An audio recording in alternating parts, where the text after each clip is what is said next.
get an opportunity to make that fight happen. Speak about the fight IQ. A lot of people think that's only the technical ability during the fight. I mean, there's always challenges with matchmaking. 2 weeks, 3 weeks before you get this kind of scare, it's crazy. He is the brave story. A lot of people don't know that when you have a cut and you have blood going into your eye, it's literally blind. You know, you're fighting blind. So you look at the fans voting and you're seeing that that's how much attention. Ever to walk the face of the planet?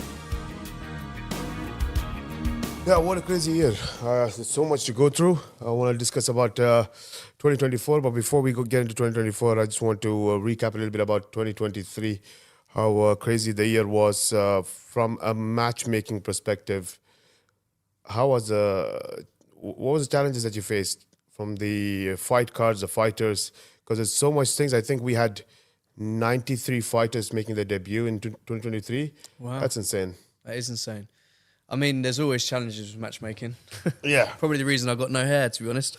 But fighter pullouts is always one. You know, we were supposed to have, I believe in June, we were supposed to have the title fight of Marcin Bandel and Kamal Magomedov, a highly anticipated fight. We did end up doing it later in the year, but that fell through quite close to the fight. We couldn't find a replacement because it has to be for a title fight. It was, you know, it's ones like that are quite challenging, particularly when there's anticipation, you're excited for it.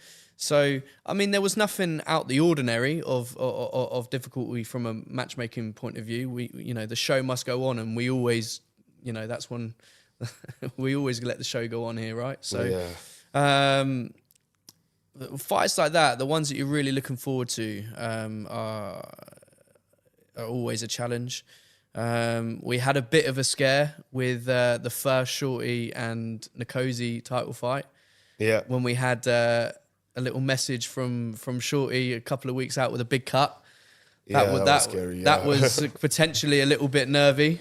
You know, sort of frantically trying to find replacements. And for those guys, it was almost like when we were talking to Shorty as well, when I did the podcast, it was like that whole year was a Shorty and Nkosi year for him, you know? So absolutely, yeah. It was completely about that. So when you have a whole year built on one fight, you know, to have to get an opportunity to make that fight happen, and then 2 weeks, 3 weeks before you get this kind of scare, it's crazy. Well, that was also the third. Sorry, now you're refreshing my memory. That was also the third time lucky. We were supposed to happen one time. I can't remember the reason why it fell out then. Then the second time, Nkosi had visa issues, and we had to move the fight again. So we move it for the third time. Yeah. So you're right. It was the Nkosi and Shorty year. That's all they thought about for a year.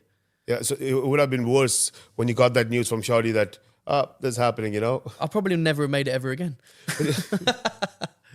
But do you think that that cut was also one of the reasons of what happened in the second fight? Absolutely. I think Short would be the first person to tell you that. Yeah. Absolutely. Yeah. You know what? Some people give Shorty a hard time and say he quit. He hasn't got the heart for this. I actually applaud him for it. After the fight, he told me, he was quite open and honest. He says, look, I knew I was losing the fight. I could feel that I had two cuts that were open. I gave myself a minute to see if I could change the tide of the fight, but he kept coming. So do you know what? Let me live to fight another day. I don't, you know, I'm not young anymore. Absolutely. So fair play to him, you know. And that's what people don't get it, right? I mean, when we talk about, we spoke a lot about the fight IQ of Shorty. Yes. When we speak about the fight IQ, a lot of people think that's only the technical ability during the fight. It's also the ability to understand what's going wrong in the fight. So when we see Shorty starting slow in a fight, we understand that he's learning his opponent. He's understanding what's the best that his opponent can give him.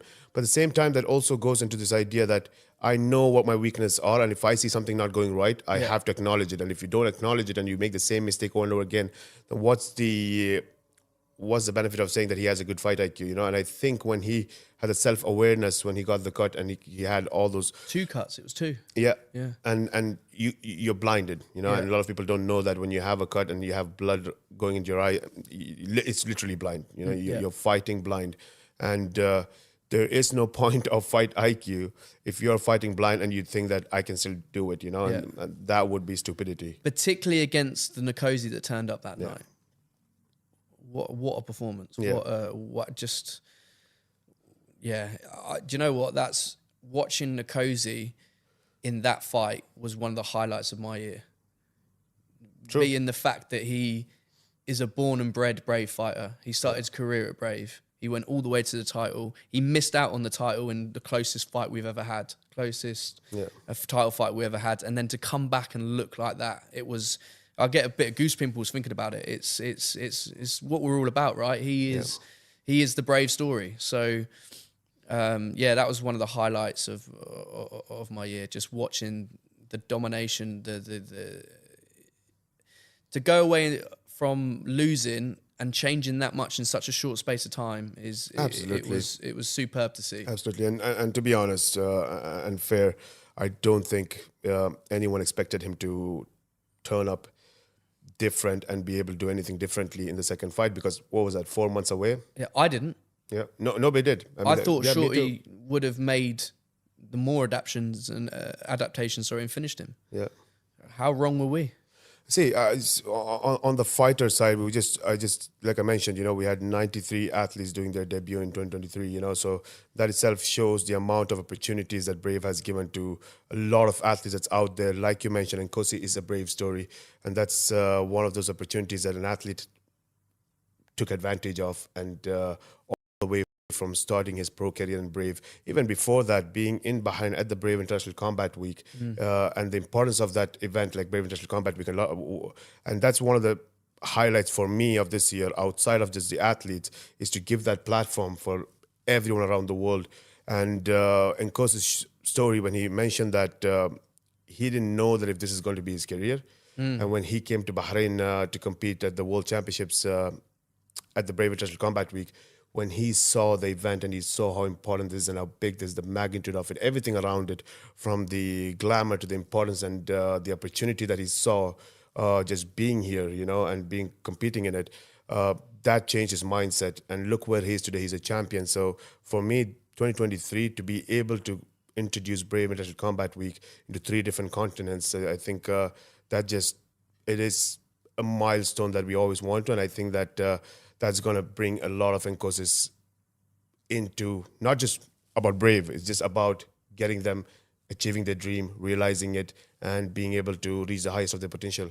Well, if you look at that fight, or that whole fight week as well, from the walkouts, you're talking about the glitz and glamour that was made, it went full circle. He had the entourage of all the cars and the motorbikes, and it was an amazing walkout. Greatest entrance ever for a title one in fight, a helicopter, one in any fight. And then to do it in Bahrain on this event that he was, inspired by, and to even at the end to winning being presented with the medallion, the Brave Diamond medallion. Like what a story!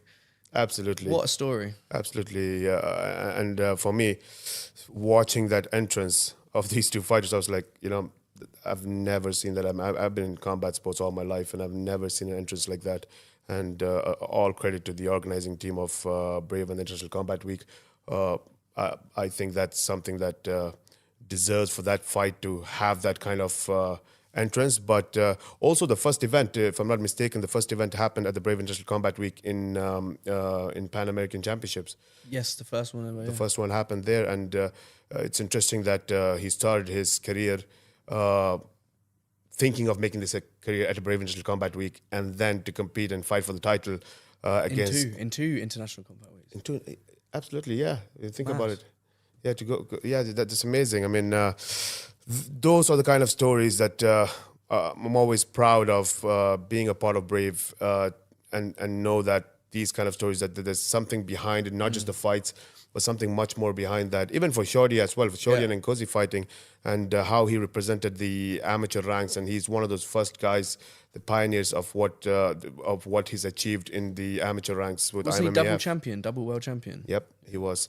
He was a double world champion, and then he moved into Titan FC and became a double weight champion. And that's still his dream. He still wants to be a 2-division champion at Brave, and I think there's still a lot of time for that to happen, and a lot of opportunities. I know we'll jump into the fight. We'll move on to that. We'll jump into the fights, but it's also just the idea that how much amazing fights that we had in 2023, and to look back at it, we will go to the awards and just review the awards because I know it's a fans awards, and it is in the hands of the fans, and they have made the decision of who wins the awards.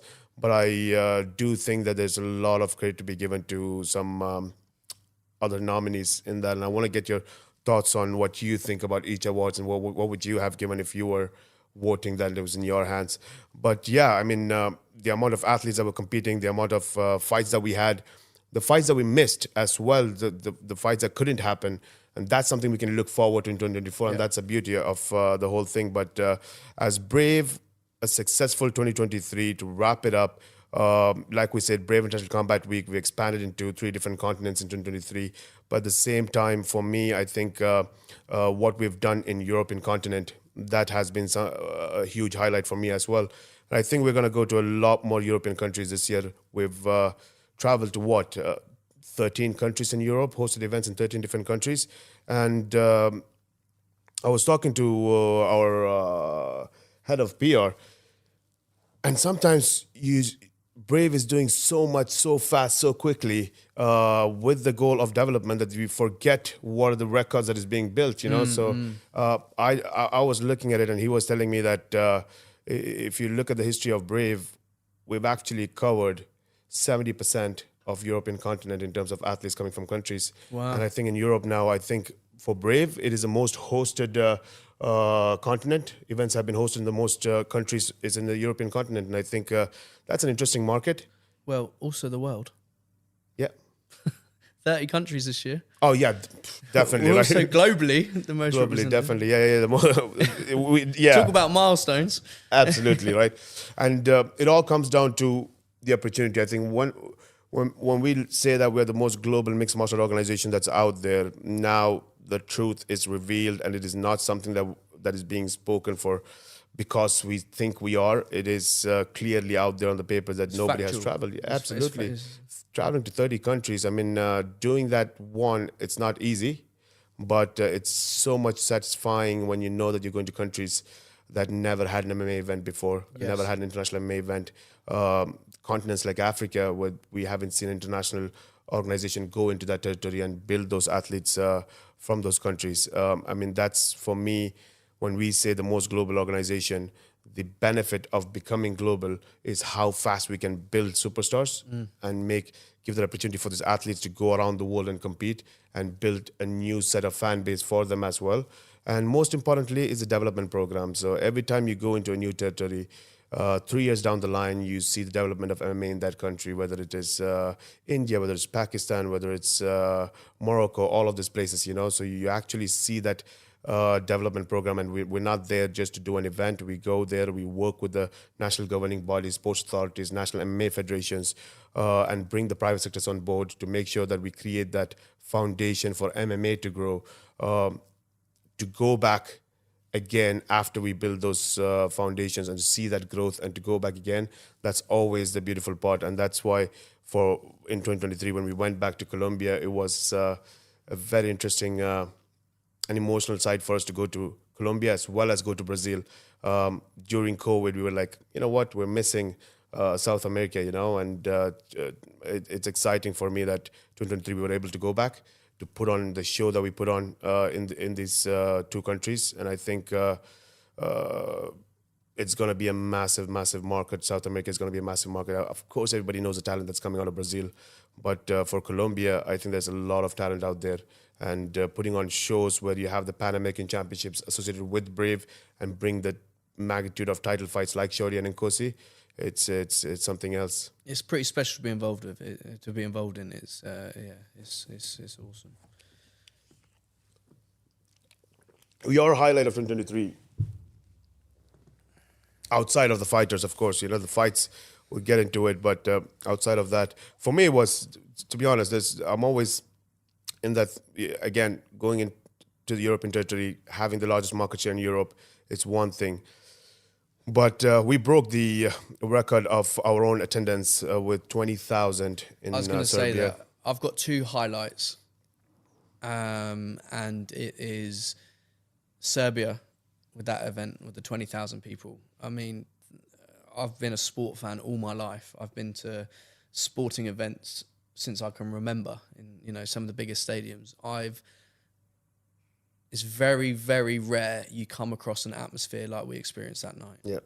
Particularly when Darko Stojic's fight against Shamil Gaziev, and he walked out and he pounded his chest at the right time, at the right music, and 20,000 people did it at the same time. It was phenomenal. Yeah. Like, if I could just bottle that and take that everywhere, what an experience. So it was that, and also it wasn't quite to the same magnitude, but it was also very special. Was our debut in France. Yep. The crowd there were pretty special too. I think it was the Anthony Dizzy fight when they forgive my ignorance, but they normally do this chant in the crowd, and they did it there. To see it live and experience it was superb. Yeah, and for me, I was like, we've heard about the fan base in France, and we knew that they're one of the best fans to have to be in an event. So, and if I'm being honest, it took a little while for them to warm up. Yeah, it wasn't quite there, and I was like, and then when it did, you're like, wow, you know. And it's when you have the combination of an event that is having the global eyeballs on, and they know that there's, the whole world is watching. We've hit 1 billion potential viewers and households in 2023 with our media rights and media partnerships. So when you see that kind of event happening, and then you have the most craziest fans in France, and then you have a fight, and the first fight is an insane viral knockout. Viral. Yeah. Viral knockout. Absolutely. And that's it. That combination, there's no way people don't wake up, and that was the We perfect. certainly did. Absolutely. There's no better way to start an event than that, and that was exciting for me. And you were right. When the chant was happening, when Anthony Dizzy was fighting, and then I was like, wow, that somehow, I mean, you've seen those football matches in France, and you know that, and you're like, you know what? And you always see that, like sometimes in Bahrain as well. Some of the events, I know the chants in Bahrain, so I understand what they're chanting, so when they're here and they chant, you know that it's one of those supports to their natives. But what really gave me goosebumps was the whole crowd. I can't imagine being a fighter and you're fighting in your home country at the biggest stage when the whole world is watching, and you're fighting whatever. If I've had an ACL tear, broke my leg, I don't care. If I have the whole crowd together chanting the national anthem of the country, I can't. Yeah, it was spine-tingling stuff. I don't know what else would inspire you and wake you up and know that you have a whole country behind you. Yeah. And that was a scene where I was like, wow, I mean, there's no bigger motivation needed for you than that, and that's insane. So that was you're right. I mean, that was another massive highlight. But yeah, great. But Serbia, for me, the thing was, yes, it was a 20,000 packed crowd. For Serbia, you had the contrast, right? The reason why it's so special for me, the more I think about it, the more it comes back to me, is the Darko. Let's go back to the Darko Stojcic fight again. When his entrance, he's slamming his chest, the crowd are going wild. I think he drops Shamil in the first round. I think he drops him with a left hook, and the crowd are going wild. And then for Shamil to land that uppercut, knock the guy off his feet, and you could hear a pin drop. Yeah. You've gone from one of the loudest, craziest atmospheres I've ever heard to a pin dropping. It was crazy. And that's one of those events where, for me, I get out of those events and, sometimes you're always happy that the event is successful. Yeah. But then there's one of those events where you get out and I'm like, shit, damn it, man. I couldn't watch the fights. That's one of those fights I couldn't watch the fights. I couldn't enjoy the fights live. Of course, I went back and saw the fights, but I couldn't watch it live because, I mean, this is not new. I mean, Brave events always have, it's an event where you'll have the royals and celebrities and the biggest business delegations at one event. But Serbia was one of those where we had royals from different countries in that event. You had governing bodies of sports, multiple governing bodies outside of MMA, all of them in one room. And it was something where for us to see that kind of crowd, it was different because we knew that that's going to change. This is going to be a crowd that's going to see what mixed martial art is. Yeah. And they're going to make sure that the future of European MMA is in the right hands. And that was something for me. But yeah, while you're dealing with all those delegations and people, sometimes you get out of the event and you're like, damn, I should have, I missed those fights, And there were some really, really good fights there. Fortunately, I don't have to have those responsibilities of dealing with the delegation. I got to soak up the fights, and it was, you missed out. I definitely did. Listen, I want to get into the most important part. We've just had the 2023 awards, and I want to go into it. I know there's been something, again, as much as records and histories that we have actually broken in 2023. One of the things that happened is even the awards broke the record. I think, if I'm not mistaken, the first athlete to have a hat trick of awards. Yeah. I'm all for it, Massen. It's hardly a surprise when you see his background. You know who he is. And you know, how many times has he won the Wushu? 4 times. 4-time Wushu Sanda champion. 5-time. 5 times. 5-time Wushu Sanda champion, 5-time world Wushu champion. Sanda- I could be wrong, but I think it's 5-time Let's go world with champion. 5. Yeah. 5-time Wushu Sanda champion. So, you know, he's come over to Brave. He's had a big year. And to win 3 awards. I mean, And that's what I was saying before his fight. He's one of those guys. His preparation for the fight. I mean, you would go to a camp. You would do sparring with other top athletes. For him, his preparation was to go to the Asian Games and get a silver medal. mental. How many people can have that story? Absolutely. I mean, that's crazy. I'm like, that's one kind of preparation, you know. Clearly works. Yeah. Definitely. Do you know what I enjoyed about it as well? Because we get used to seeing him starching people. He just goes in first round starching. You know, we even matched him this year in June against a fellow Wushu Sanda fighter. Forgive me, I can't remember his name, but I remember his nickname as Wushu, and I believe they fought in the ranks before. And he came in and starched him. We're like, right, scratching our head a bit. What do we do with him now? And we find this guy in David Foster, who is as tough as they come, Slovenian, great boxer, boxing the national team.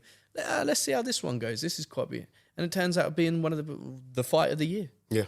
So to see him be tested and taken to the limits was great to see as well. It's like, okay, he isn't just a knockout machine. He's got it all. So that was another. I really enjoyed that moment actually. I sat cage side for that and got to see it all, and what a fight that was.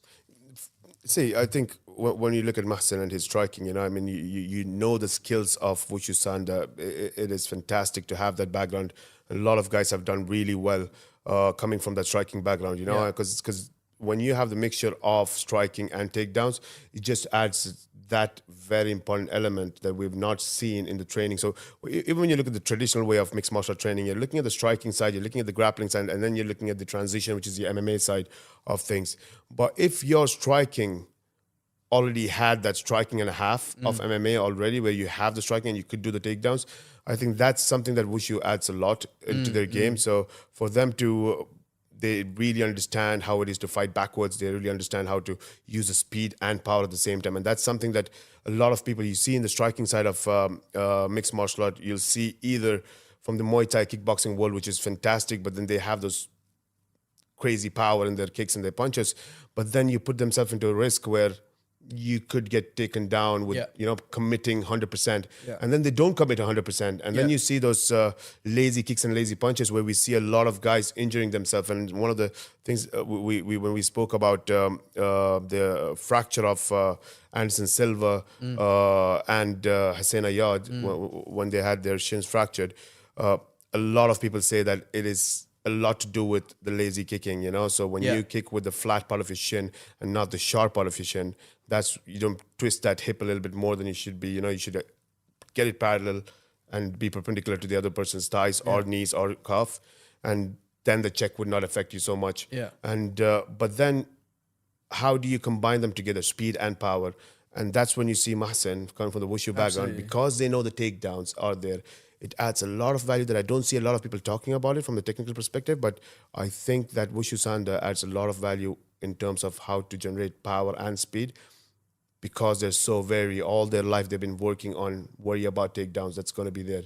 We've seen a lot of fights, you so more than me, much more, but he definitely stands out as an absolute specimen, one of the most powerful guys I've ever seen, particularly at that weight class. And what I found interesting in that fight he had was that he managed to maintain it for 3 rounds. Yep. Normally you'd expect a guy of that style and, he literally throws everything he's got into every punch and kick. He didn't really fade. Yeah. I thought it'd be a one round machine, and then how is he the next two? Yeah. He maintained When it. you have Mahsen's fights, you could be outside the venue and you could know that Mahsen is fighting. You could hear those kicks and those punches. Oh, you know? it's He's a scary little dude. But see that was the awards I was going through it, and I really wanted to get your thoughts on the awards, is because there was a lot of tough calls, tough choices. I know when it comes to fans, there's so many things involved in it. There's a love for the fighter. There's a fan base behind them. There's nations behind them, especially with the fighters in Brave. You're going to have a lot of fighters that have the countries behind them as well. So that's the fans, and the importance of fans and their involvement and what they see it's crucial. But at the same time, those were not easy choices. Those were not easy choices. We had some crazy knockouts, crazy submissions, some very crazy fights. So I want to just run through those fights, the awards, and let's just go through them. And I want to get your thoughts. What would you have voted? I've had some thoughts in my mind, and some of them I was 50-50. But yeah, let's go through that. I might get in trouble here. I might upset a few people. Oh yeah, always in our podcast, you're always gonna. You can't have the promoter and the matchmaker sitting and talking about fights. This is not supposed to happen. No. Someone's gonna get upset. Yeah, for sure. So let's go into that. Let's watch those. I think should start with. Let me see what we're gonna start with.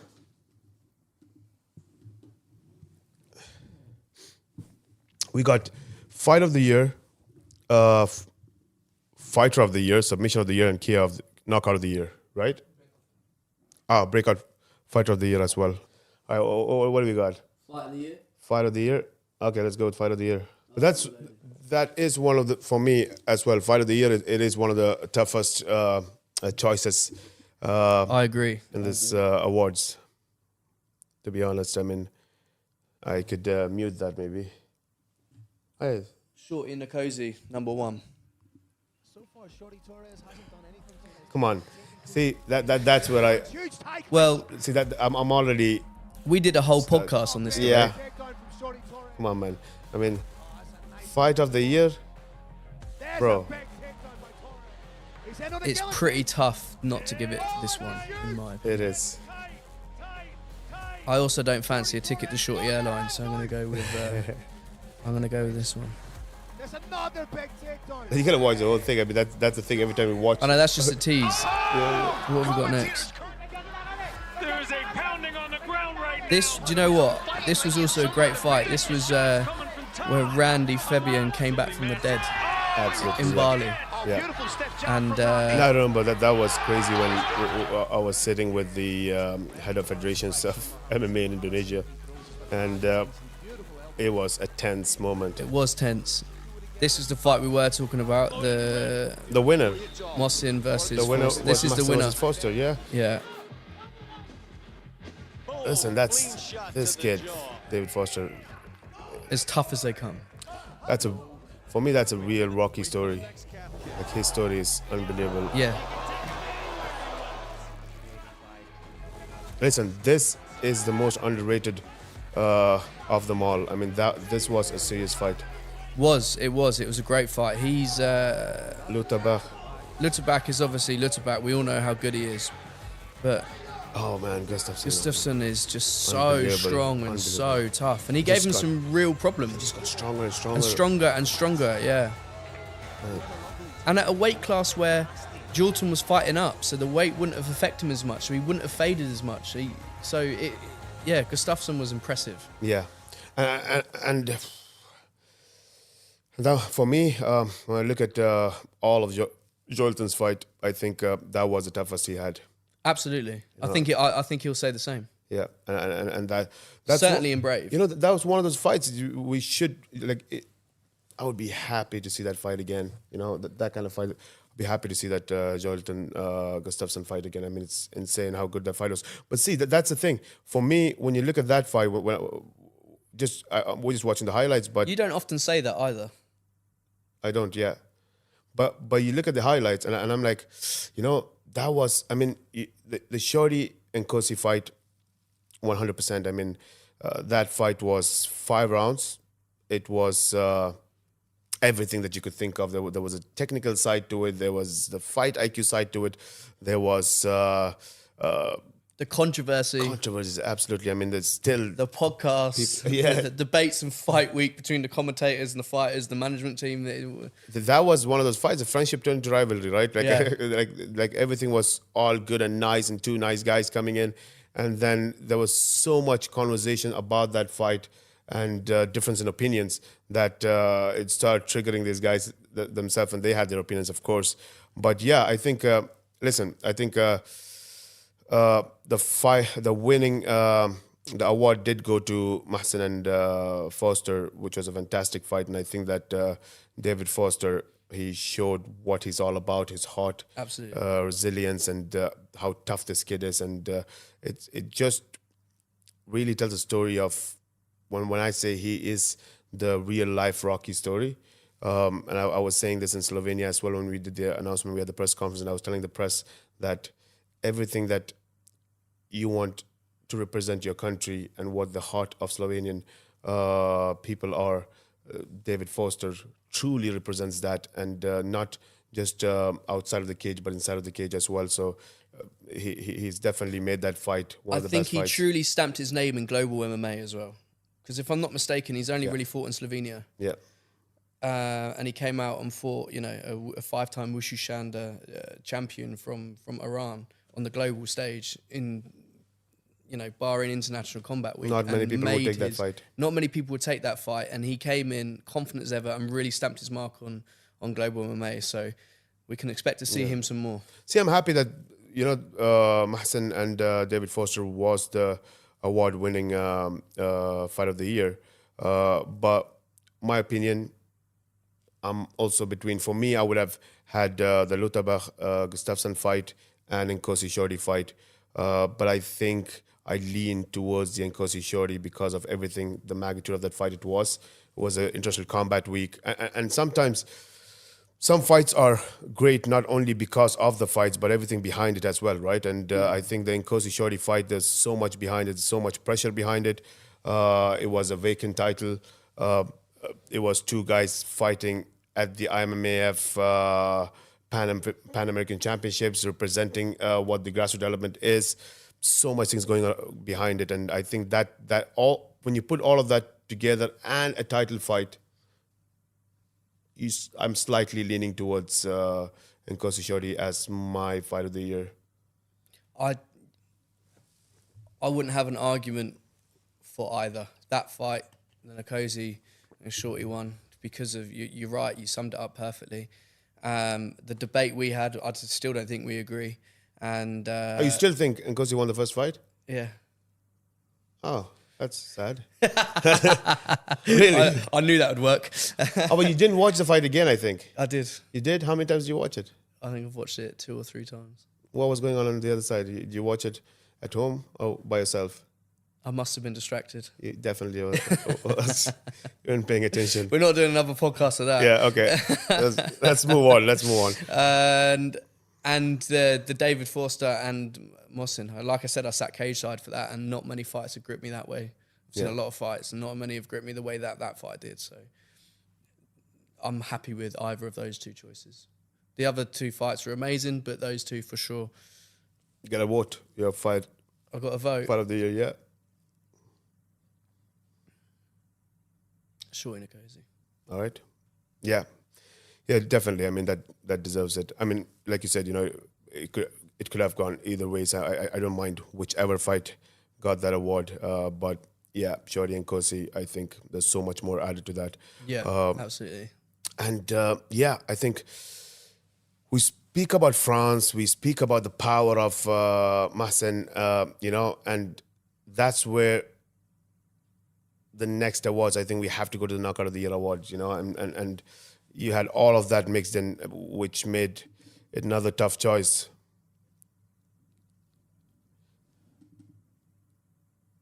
But that was the second award Mahsen won. He won. Let's have a look. I mean... No, you can't. That was... I mean... Look at... So, that was... Oh, here we go. This is one of the most special things I've ever seen. foot to the head, followed up by an unanswered hammer fist, and then a second And he was losing that fight. Yeah, if you listen to flying high kick. it Fighter really, was I mean, already out. being He was at the he's arena down and up, and in France, boom, he may be down again. like you said, the atmosphere was crazy. Just by you listen to the commentators, it sums up what that meant. But if you look at Mahsen's knockout, this is special, and I one look at that. That's almost like it's almost like taking a brick and slamming somebody's head. It was just one punch, and that was it. That was it. Drops the opponent. This was a great knockout for me as well, because it's sort of the first time we saw glimpses of vulnerability of either. Attacking once he got back up, and then he flipped the switch, and that happened. Dropped him. Yeah. And there was one. This was a great knockout too. Yeah. And there's the third. We had a bit of a debate going into this fight. I remember we had a podcast about it. Yep. We weren't sure. We were 50-50. A look at that knockout. A topic of good discussion. It was a perfect right with a little bit of overhand action to it. Yes, he did. He shut the whole of France So up when you too. look at that knockout again, I'm always going, the occasion as well, right? Lucas flies all the way from Brazil, Yeah. goes to fight in the debut of Brave Combat Federation in France. We mentioned about how crazy the fans were, Yeah. behind their fighters, and then you're fighting in the main event. And you do that to a French fighter, and then you jump out the cage into the crowd to go face to face with Amin Ayoub yeah. in the crowd. A household French name. That was crazy. Yeah. No, and that's why for me that knockout is very special, and it just adds so much more into those options. That's all fantastic knockouts, but that knockout was special because of the occasion itself. Yes, of absolutely. Being in the main event, fighting as a French fighter in France, Brave's debut, all of that. I mean, and also from the technical side of things, you always see those knockouts, and all of these knockouts had their own stories behind it, Yeah. and every knockout had their story. And I want to go into one by one.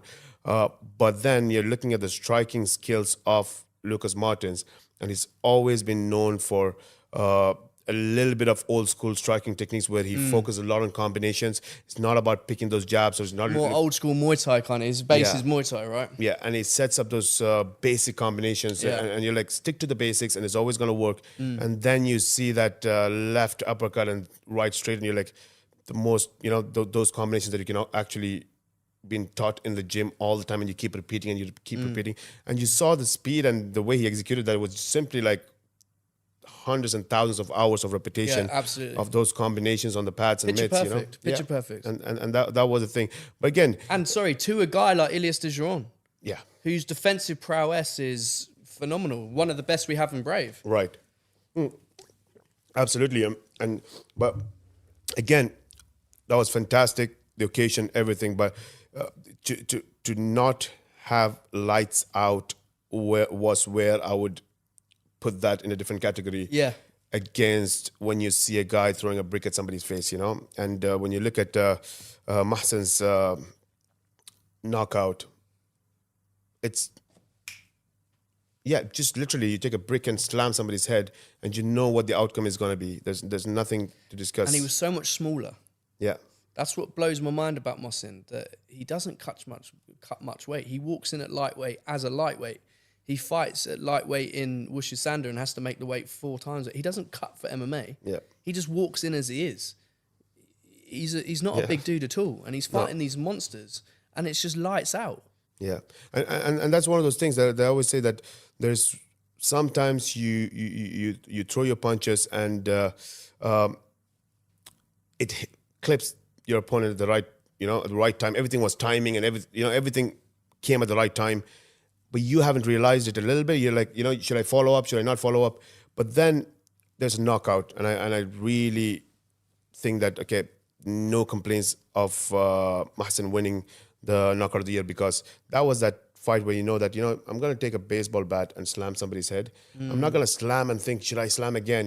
So you know what I mean? So if it's defenseless and I slam somebody's head with a baseball bat, I know what the outcome is. I would only be surprised if he's still standing. You know what I mean? So this was one of those knockouts where he threw that punch. Walk off. He's there and he knows what happened. The referee knows what happened. Everybody knows what happened.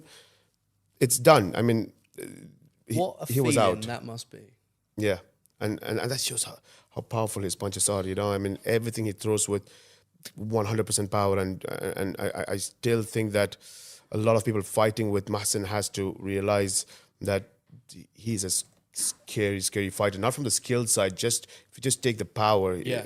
any punch that could land or any kick could finish the Particularly, fight like I said anytime. before, after that David Foster fight, where we know he can do it for a prolonged period of time. Yeah, He's not a one-round fighter that we thought he was, or suspicious and that he may be. and when we talk about power, you can't ignore Cubanza, right? I mean, Oh absolutely. my God, he is quite possibly one of the scariest human beings I've seen.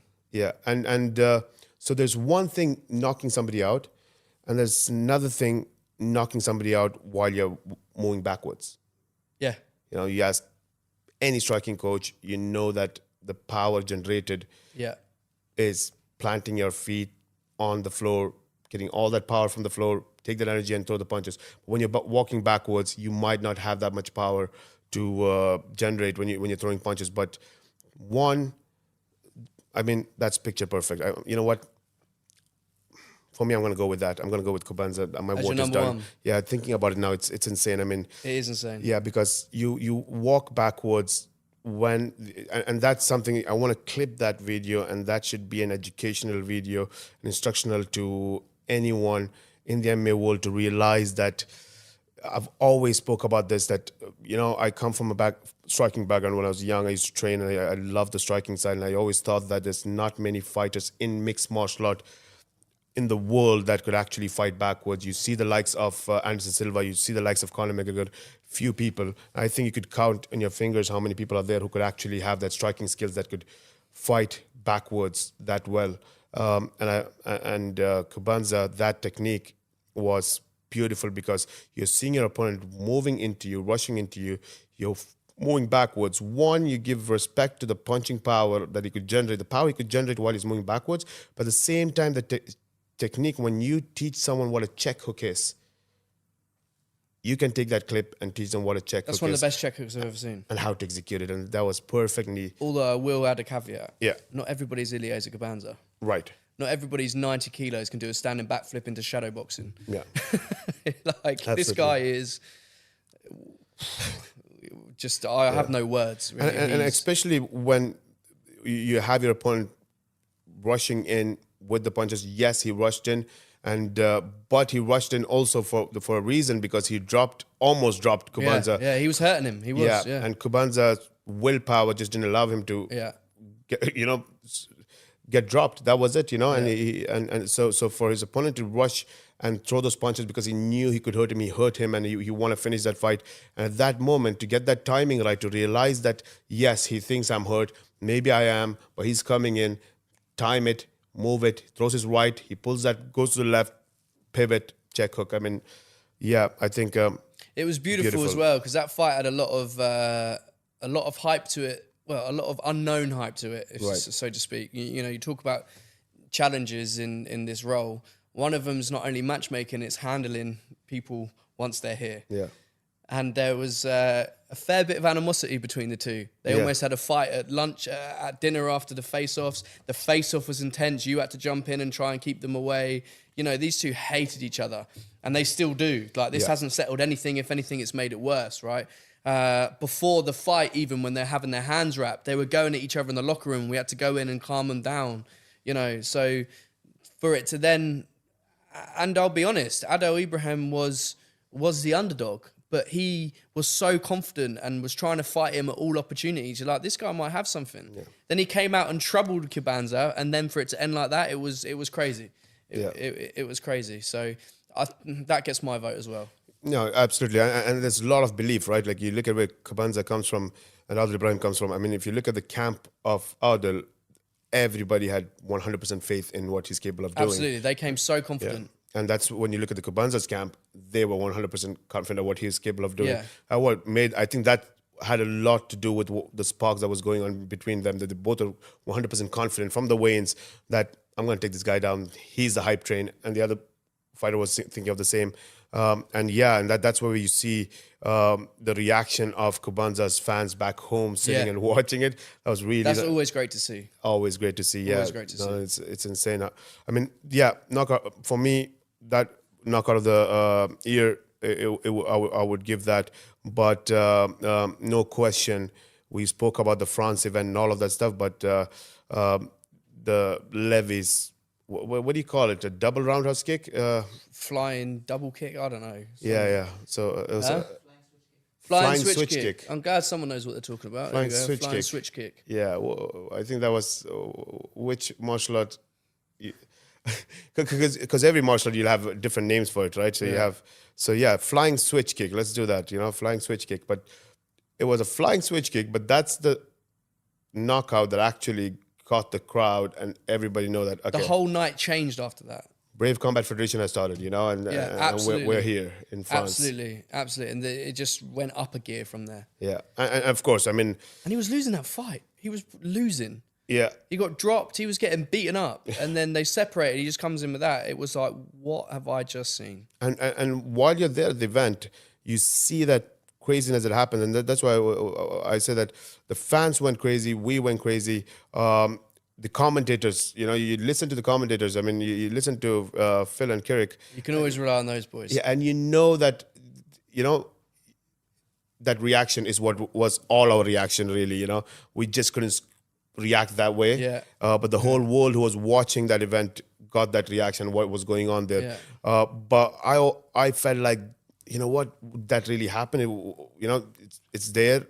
And is it as crazy as we thought and felt during the event? But then the reaction of the social media and the internet, they really showed that, that was special. That was a special one. So that's tough. It's up there. It is up there. Yeah. But the more I watch Cabanza, the more I realize what we've got, kind of things. And again, just like the fight of the year. Do you know what's crazy? Again, coming back to the challenges, it was supposed to be Levy and Cabanza fighting. Oh, wow. That was supposed to be the fight. That's crazy. Yeah. I think that that was a tough...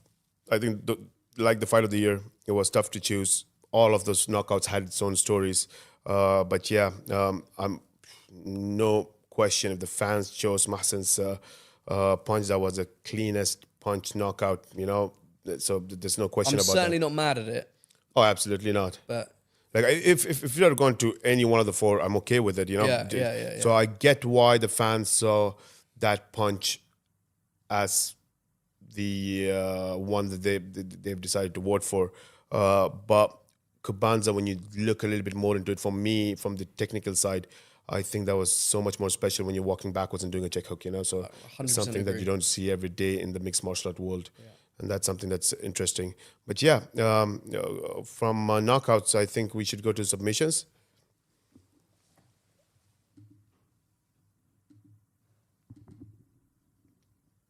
Who won the submissions? Ahmed Sabah. Yeah.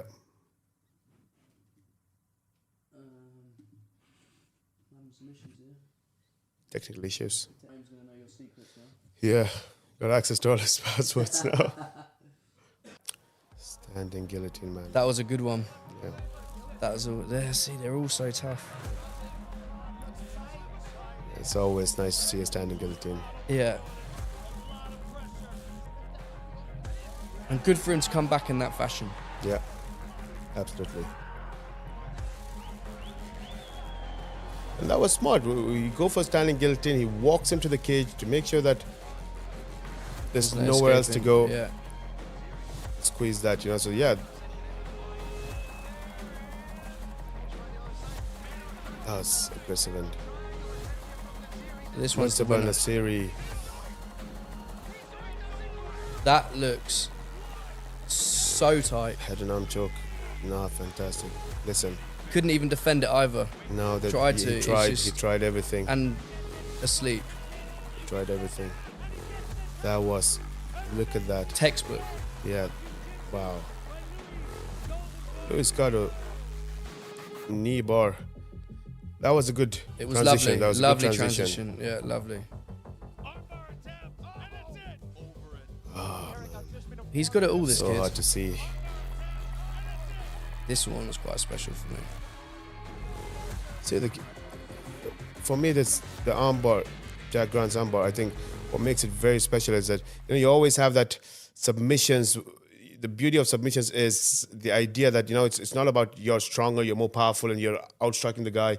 Submissions is one thing that you could get from anywhere. That's the beauty, right? Like you're on the bottom and somebody's throwing punches at you, and then you see that Anderson Silva, Chael Sonnen fights where you're like you're losing the whole fight, and then he gets a triangle, and you're like, that could happen anytime, you know. But then it's different from a knockout, but you see that the guy has lost his power, everything is gone. You know that you might not, even if you get that one punch or two punch, you might not be able to drop the guy. Other than what we see in the heavier weight classes, it might be different, but the lower weight class, you don't see that much. But submission is that the beauty of it is when you throw the submission, you get that submission with the right timing.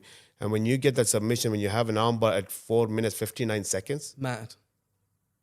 That's timing. I mean, he didn't time it, but it was the beauty of that timing. I think he did time it, Yeah. I think he did. I think he was that aware that whole fight. He hadn't fought for a long time. He came in, he wanted to get the rounds in. He got the rounds in. He did whatever he wanted to. He threatened anything he wanted the whole fight. And it's like, I got 1 second left of I, bang, crazy. And to have that much confidence in your armbar that you would transition and get that armbar and be that tight and and that was a quick tap. Yeah, quick tap. You had to be that good at getting that armbar. So that timing for Jack Grant's armbar, I think that was something that made that armbar even more special. Absolutely. It was very interesting for me to know that it was 4 minutes 59 seconds. But for me, I'm happy with the fans. I'm gonna give it to Nasiri. That was, I'm suffocating just seeing how tight that was. Absolutely, that was very tight. And what a way to make an entrance. Yeah. Absolutely. He's been a name that I've had reach my desk a lot, and the stars have never really aligned for him. I've always sort of had my eye on him. Just the stars haven't really aligned, and then they finally did, and he got the chance, and he came in and did this. And that was his debut. Wow. That was his Brave. debut. Yeah. Yeah, perfect, man. I mean, you come in, you get the opportunity, you want to put on show and show what you're all about. And no better way to do it. Winning the award for the submission of the year, I'm all for it. I'm giving that for me. I've seen how when you have people escape from a tight head and arm choke, but that was one of the tightest. There was one that was just seconds away, or I don't know how it wasn't. He didn't get the submission, but I don't know how he didn't. I don't know how he missed out on this. The stars didn't align from that night. It was Kamil Magomedov.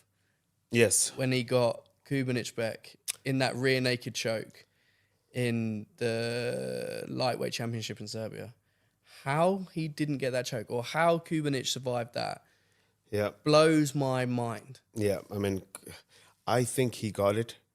It's just that Kubanic didn't black out or tap out. How? We're still trying to figure Kubanic out. Yeah. I don't think a lot of things work on him, and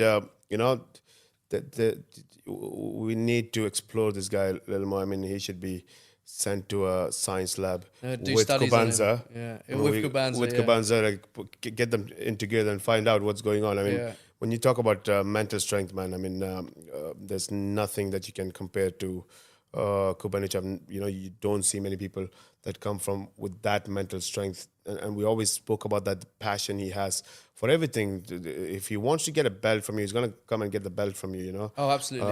And if you think that he's celebrating his victory, he's gonna come back and chase you and come to you, like what happened in the event. He's gonna come, he's gonna chase you, he's gonna ask for the belt, and he's gonna make sure that you're gonna say yes, and that's how it is. So like his passion and his commitment to what he's doing, I think this is just the beginning. 2023 is just a beginning for him. I think there's so much more. I mean, the excitement I have to watch Kubanic and his weight class. We'll talk about 2024. Let's just hold Kubanic for now, because I think he might be coming up. Oh yeah, I think we should go to the fighter of the year. Let's go to the breakout fighter of the year. Yeah, breakout fighters next. Okay. This is a tough one. I mean, It's obvious for me. Yeah, from the list, but even from the nominees, I think a lot of guys should have been, unfortunately, could have been nominated. Here he is, Yeah. back to Kubanza, back. breakout Yeah, fight of yeah. the year. Kubanza, come on, man. Can't. He landed that on the guard and still That's finished. it! Oh, Was it! Wakanda forever! Austin back. Oh! Huge shot right behind the Oh ear. my Takes God. the Yeah. equilibrium I mean, away. And he's out and up. This- And Foamy maybe down again. Oh, no, shortly. he's out. He's out! He's out! Look at the way he folds. Golden Yeah. boy! That's Dickie Larkin. I There didn't is see a actually. thing, Brave Nation, called That the timing was button. There's a perfect. few of them on Probably the then. human body. Yeah. Press that There's button, no one the better. lights go out. There is one. He's making I love this, man. Yeah, this was. Making it very difficult. That's the other Ferreira, I mean, that was- This is a crazy story actually. We'll We'll get to that. That was Takes the fantastic. back. There it is. There's one hook. There's two hooks. This guy There's is the choke attempt. phenom. He's gone Listen, palm to that- palm on the that- grip. oof. That looks like it's underneath the chin. There are Back kick to the 3 minutes choke. left, Brave And Nation. then from that back kick to the choke, he gets two hooks It's in, underneath Yeah. the neck. He could go out. and then Drags he him walks back. back. Wow. Oh, yeah. Against That's a bulldog choke. against Masaru, who's been starching people as well. Absolutely. That is Yeah, and huge. a lot of guys were having this conversation, and I was telling how tough this fight is going to be. And there was a lot of people who thought that Maisara is going to win that fight.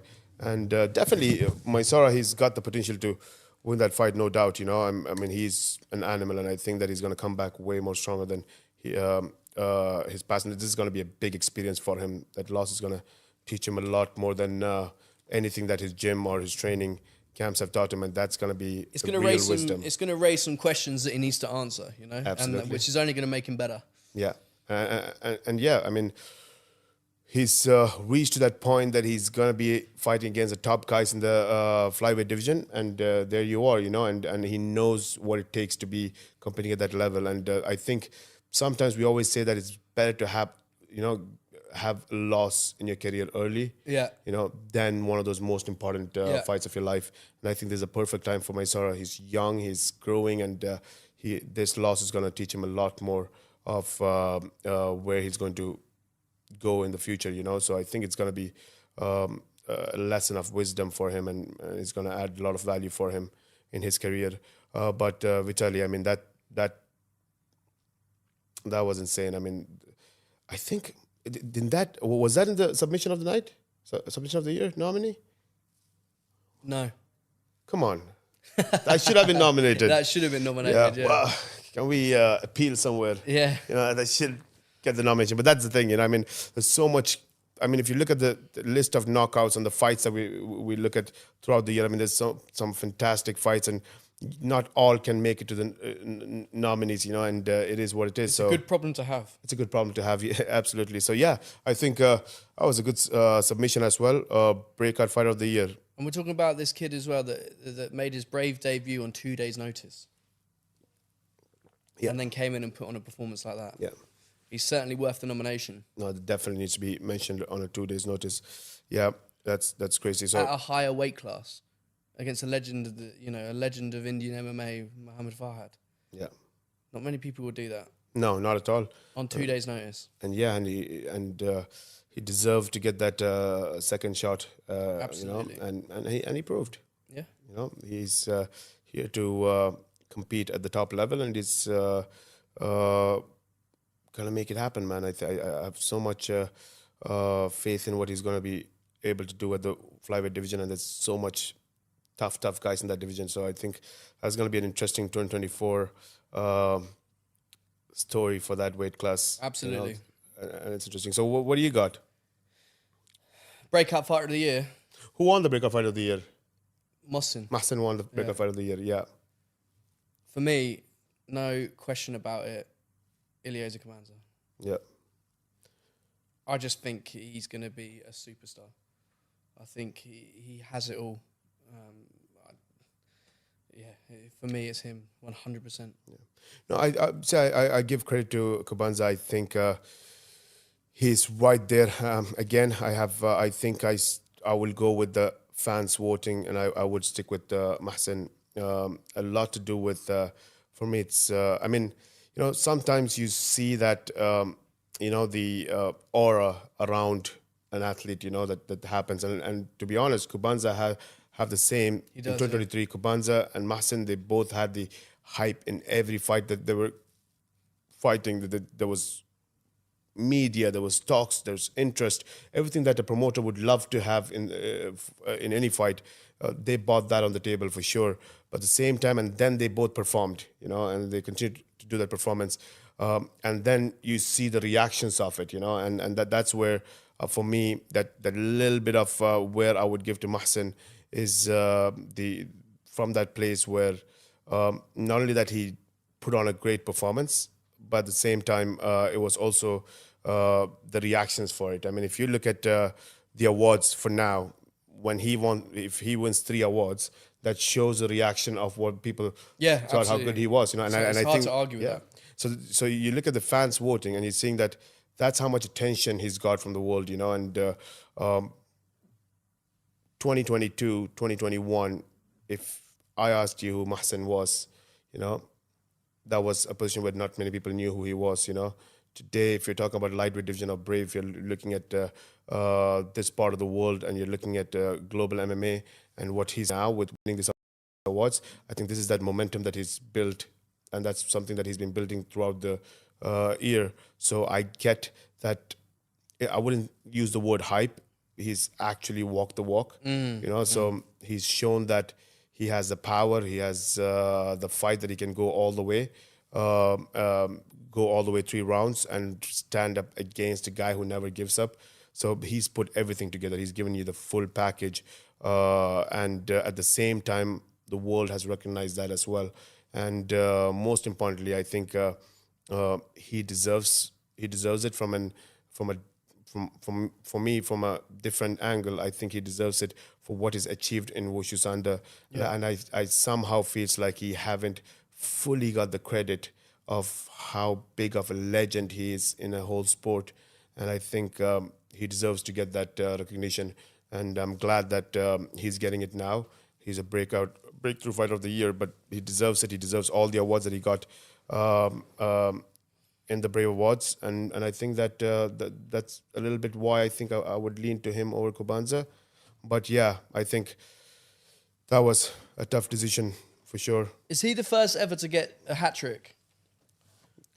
First ever to get a hat-trick, and probably the first ever breakout fighter to win more than one as well. And when you have the awards that is in the hands of the fans, and you see that kind of records being broken that is set by the fans, there's something special there. Absolutely. That there's something special there, and that's how much people want to see him back and see how far he's going to go in the MMA world and how much he's going to replicate what he has done in his Wushu Sanda career. Yeah, absolutely. The main one, let's go to the fighter of the year. Mikosi. What a year this kid's had. Yeah. The improvement as well over... That's something we keep talking about in Kosi, right? Like you see his fights, every time is different. Every time. And you're looking at it and we all said the same thing. Yes, every time is different, but not in 4 months' time. You can't be that different. He looked like the best bantam in the world that night. Yeah, he did.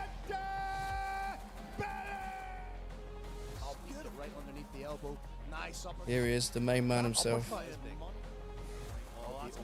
What do we even say about this guy anymore? Yeah. This fight in particular was... Oh my God, he's got elite level striking.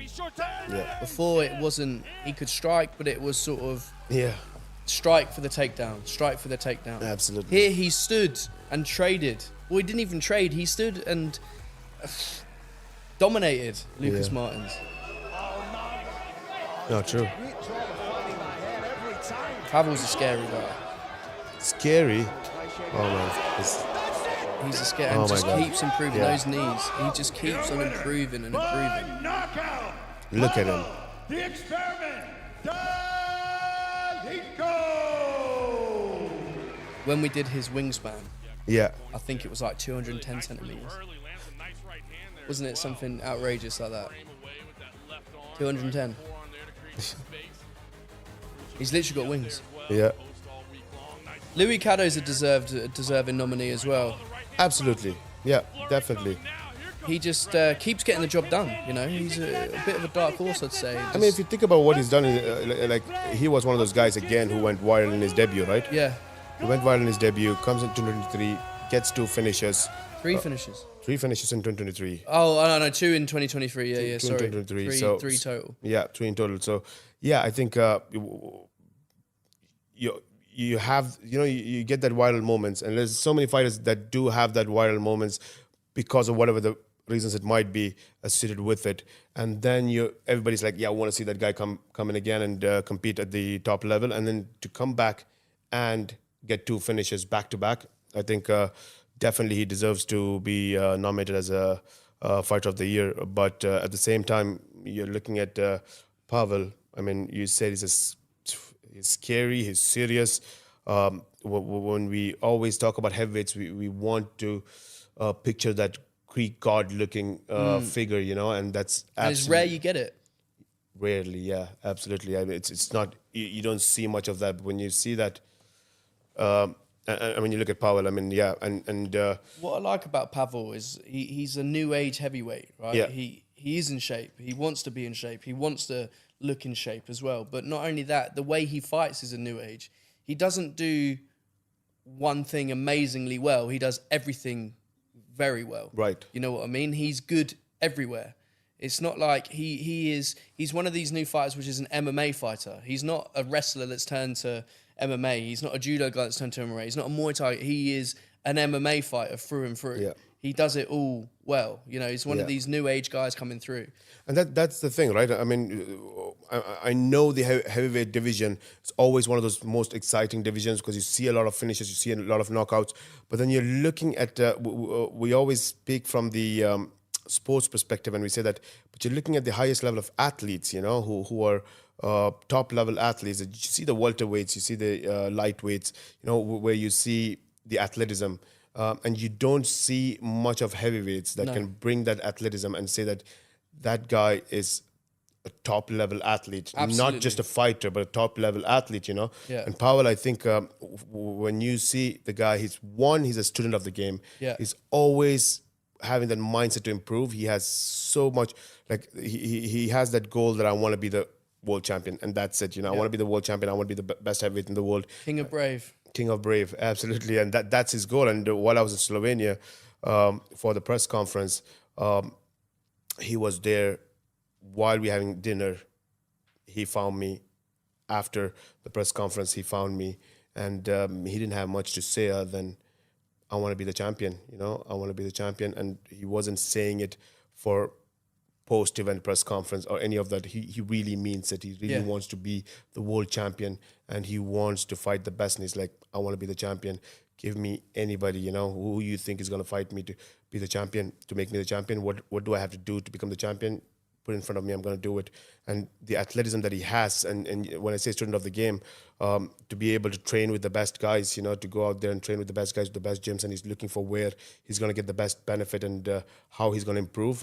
That's where the focus is. And I think when you have fighters with that mindset, it's one thing that you see a lot of fighters with that mindset, but then you see somebody at the heavyweight division with that mindset to be an athlete, a top-level athlete, to be to have the passion to be the best in the world and to be a world champion and be the student of the game where learning is where you're going to get there and you're not going to stop learning and you're going to find the best ways to reach there. I think that is the most important thing. And you have all that combination in Pavel and a promoter's dream to have, a fighter who walks the walk, gets those knockouts, 3 finishes in 2023, definitely has all the rights to be a nominee for Fighter of the Year.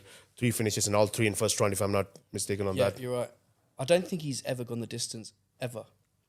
His whole career, amateur and professional. Wow. Yeah. I think that's a I think real. he might have only gone out the first round once. Yeah. I think that's for me, when you look at the Fighter of the Year, Pavel is right there because of what he's done and who he is and, what kind of an athlete he is and what he's showcased in 2023. I think for me, there's Nkosi, who's had this crazy story throughout the year. But again, that it's been a shorty story for him, and which is great. And that's what I think has, for me, again, because it was that story, a lot of credit to be given to him. He's a champion, and when I spoke to Shorty, I told him the same thing, that we talk about champions, and then there's that saying that you're a true champion once you defend your title, and that's where Nkosi is. He's had that split decision, all the controversies with Shorty Torres, comes back, proves that he deserves to be getting the rematch. He got the rematch, and I think 2024 is going to be the year that he's going to make that difference and show that what he's all about, and that's his opportunity for that whole year. But again, I don't think that year is going to pass without moving Shorty away from the scene. It's not going to be a walkthrough for him, and I think that's what Shorty and Nkosi's third rematch. It has to happen. The first rubber match in Brave Combat Federation's history. Yep, and I think that definitely has to happen. I think that's one point where, for me, if that fight, if the third fight was in 2023, and he won that fight, yes, he's the fighter of the year for me. But then you're looking at Kubanic, who's done that, who's actually done that. So yeah, who defended his belt. Absolutely. And in the fashion that he defended it in. Yeah. He had that close fight with Kamil Magomedov, which, do you know what, could have even been nominated as a fighter of the year. Absolutely. He overcame some adversity in that, and to see the difference that the different fighter he became between that fight and defending the belt is tremendous. So I think that the right person definitely got the vote. I expect to see, do you know what? I wouldn't be surprised to see the same 4 fighters being nominated again next year. Yeah. That's how good they've been this year. Yeah. And they all seem to be getting better and better and better and better. Oh, yeah, for sure. Each one of those. Absolutely. And at the same time, but that's the funny thing, right? Like, you're looking at the breakout fighters, and you're like, they're going to jump on board next year. Yeah. They're not going to be breakout fighters anymore. I mean, those guys are going to be in the mix as well. So that's why, for me, 2024 is going to be super interesting, because you're seeing these guys come on board. But at the same time, they are breakout fighter of the years. But at the same time, we have forgotten the guys who have done their debut. You're looking at Ramzan Gitinov, who's done his debut in Brave. You're looking at Sabrina Souza, the most successful, well, you talk about those two, the most successful amateur athletes of all time, male and female. Yeah, pound number 1. And what a debut. What a debut. I mean, Sabrina, I don't know. I mean... when we talk about scary human beings... Yeah. That's a female who scares me. Yeah.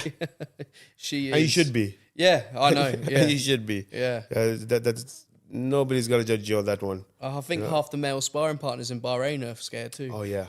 Yeah, I mean, when you see her sparring with the males and the beating she puts on, it's something else.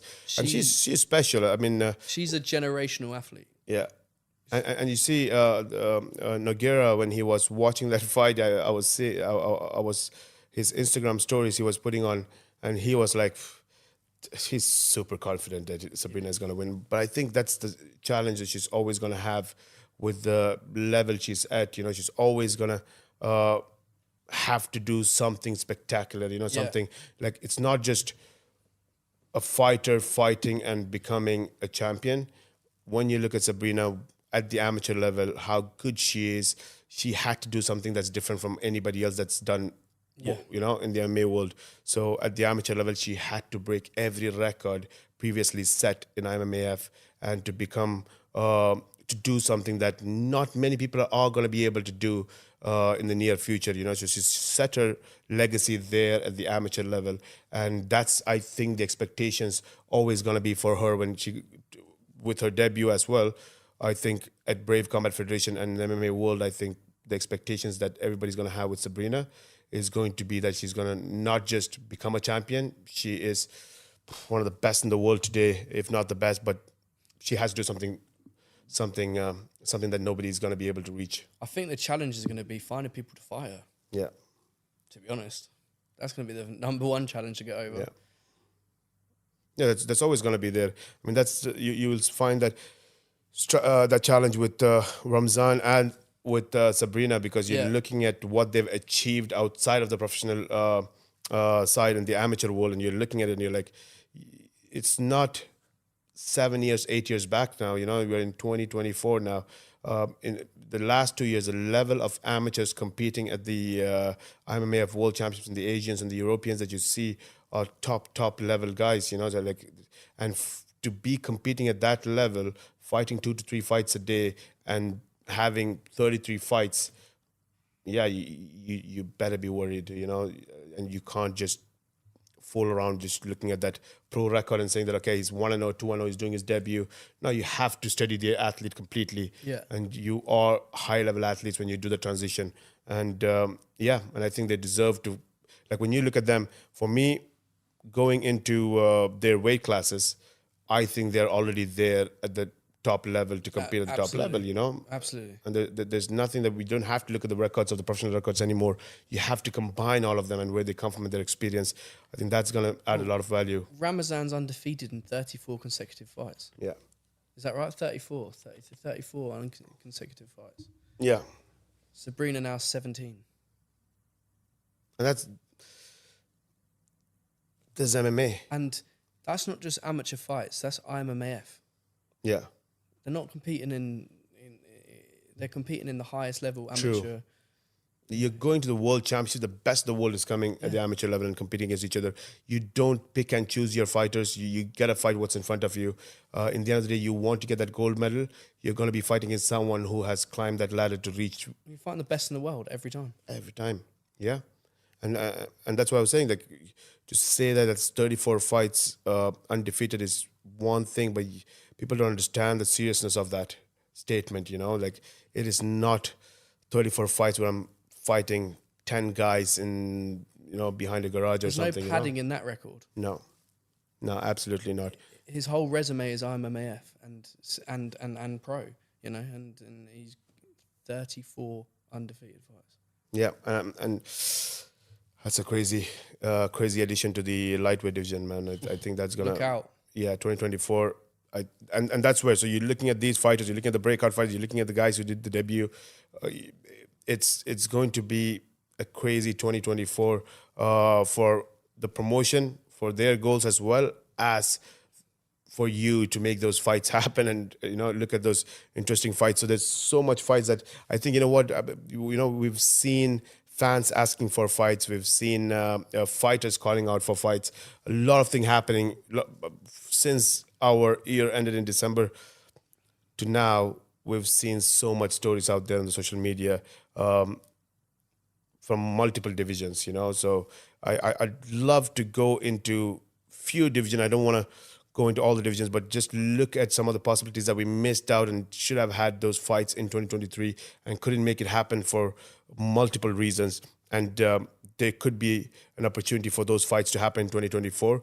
But again, why it didn't happen in 2023 is not because we didn't want to put it together.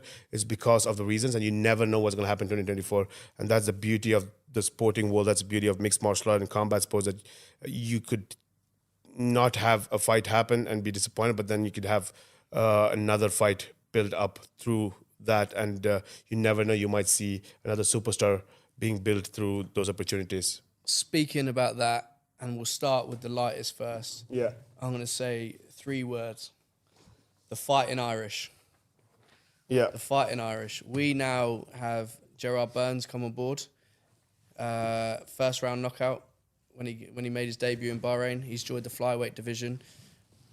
He's one of the guys I'm most excited for joining our roster, because he really does have that fighting Irish spirit. He has the personality, he has the confidence, he has the skills to pay the bills, and I think he's going to make a real impact and be a real presence in the flyweight division this year. And that Irish fighting mentality, whether you want to go into when we go to war, we all go to war. Yeah, absolutely, and go behind the enemy lines. Yeah. And perform. Yeah. You know, and that mentality is crazy. And the whole fight week, we knew that mentality was there. Yeah. We knew he really wanted. You could just sense it. Yeah. It oozed out of him. He had this aura about him. Yeah. Yeah. No, that definitely was. I think it is going to be a tough weight class for him to be there and compete against the top Yeah. guys. And I think he is just waiting to prove everybody wrong. Yes. And that's what I love about what I saw in his character when he was here in Bahrain. And he has no thought about the pressure or where he's going to be and what fans are going to be behind. None of that thing. It was purely that I'm going to beat this guy. He and I'm gonna relished do it. that. He relished that he was in the backyard. He Yes. relished that the fans were cheering against him. He was thriving in that. Yeah, He did, yeah. He's one of those guys. I think he likes to be the heel. So it's always that thing that I don't mind. If I'm gonna be the bad guy, I'm gonna take energy from that. If I'm gonna be the good guy, I'm gonna take energy from that. If my fans are backing me, I'm great. So yeah, I think that's a fantastic addition to the division. And listen, we have when we talk about fights that couldn't be made, there's nothing more than the flyweight division, right? I mean, that's always been forever. It was supposed to be the title fight that we had to make it happen. There's fighters falling out, new fighters coming in, replacements. So much stories in that division when we had the tournament for who's going to be the flyweight champion, and it never happened. So. Well, even this year as well. I said there was an interesting story when we were watching Marciano Ferreira. Edicil Alvarez is a guy that's worked his way up to the title. We're going to Brazil. He was supposed to fight for the title against Vela Murad. For whatever reason, Vela Murad dropped out. Then he got replaced by Flavio, who's also... It was two Brazilians in Brazil for the title. Flavio had to pull out. And then Marciano Ferreira comes in and fights. And he's now taken that position away, or he's now knocked him out the title picture. Absolutely. The division's crazy, but you're right. When we get to talk about the fight that's never happened, hopefully this year it's looking good. We can get the fight, Vela Murad and Ali Bogatinov. I can't wait for that, man. We've been when that was the title fight from the tournament, it was all excitement. All excitement. We want to see that fight happen. All the things that happened. Like you said, the stories behind it. We tried to make different title fights, interim titles. That fight itself, Vela Murad Ali Bogatinov, the multiple times that we were trying to put that fight on, it was not easy. But that weight class is in a different place today, and I think that's sure that you can look at the tournament and you can say that it has to happen because the tournament had the finals of, and the finals was supposed to be Vela Murad Ali Bogatinov. That's there on one side. But in the past 1.5 years or 2 years, that division has evolved so much. And I think that many fighters in that division is 1 or 2 fights away into calling out where's the title fight, Well, we've got the addition of Bidzina, who looked phenomenal when he came to Bahrain in June. Yeah, and to beat Idrisov, Yeah. it's not easy, you Absolutely. go out there and you perform in your debut like that against Idrisov. I think that he's right up there saying that, I should be fighting for the title. So you have that opportunities to, we know that, we've spoken about Shahid as well, who says that I don't want to go into flyweight unless it's a big fight. And flyweight division has a lot of big fights waiting. And Shahid wants to be a double champion where he's looking at bantamweight and featherweight. So there's a conversation at the bantamweight division as the primary goal. And the Nkosi fight for sure. So we'll go into the bantamweight division a little bit later, but that's there. But there's always that option to come back and get those big fights, because the flyweight division, I think, with Bidzina, Gerard Burns, Flavio, included, and Ali Bogatinov and Vela Murad, all of these guys, that you could have multiple options of who can fight who. But I think we have to tell that story and complete the tournament and have that Vela Murad and Ali Bogatinov fight. Absolutely. That would be something we would just pray and hope we have the right place, right time, and right circumstances, and everything goes according to the plan, and this time it doesn't fall off, and that's where my mindset. But yeah, for the Middle Eastern fans to have Maisara in that mix, and for him to fight at the top level guys, I think that's going to be a huge boost for the Middle Eastern mixed martial art fans as well. He's also only a trademark Maisara appearance or performance away from being spoken about like that again. Yeah. You know. Oh, absolutely. He comes in and starches people. He just needs to come in and do that again, and then it's right back to where you left off. You know. Yeah. No, absolutely. I think definitely. I think that's where you have the Middle Eastern fans backing him. You have all that fan base behind you, and they want to see him back in this mix. You know, and that's the kind of mix of athletes you want to see. One of you going at that level and competing.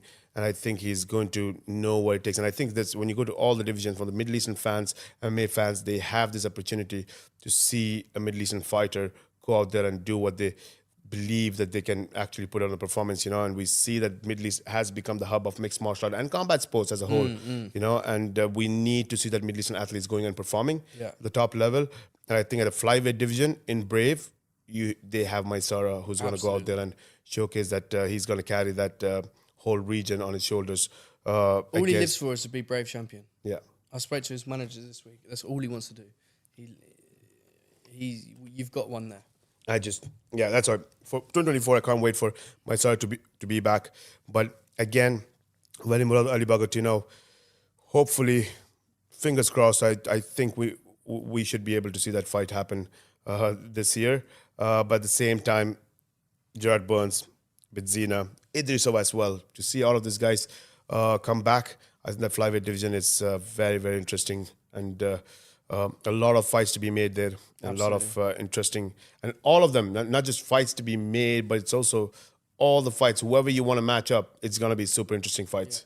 You know, very exciting fights there. But I think bantamweight division is one of those divisions we have at Brave Combat Federation that is insane. I mean, you're looking at the division and you sit back and you're like, okay, when is the Nkosi Shorty story gonna end? You know, and that's the first thing. Not yet, that's for sure. Not yet. So you remember when we were doing the podcast, the conversation was, why did we do that event after 4 months? We had to do that event so we could move on with the bantamweight division. Yeah. Because bantamweight division, they're all up there. The division, the fighters, they're all waiting for it because that was a vacant title in 2023. Yeah.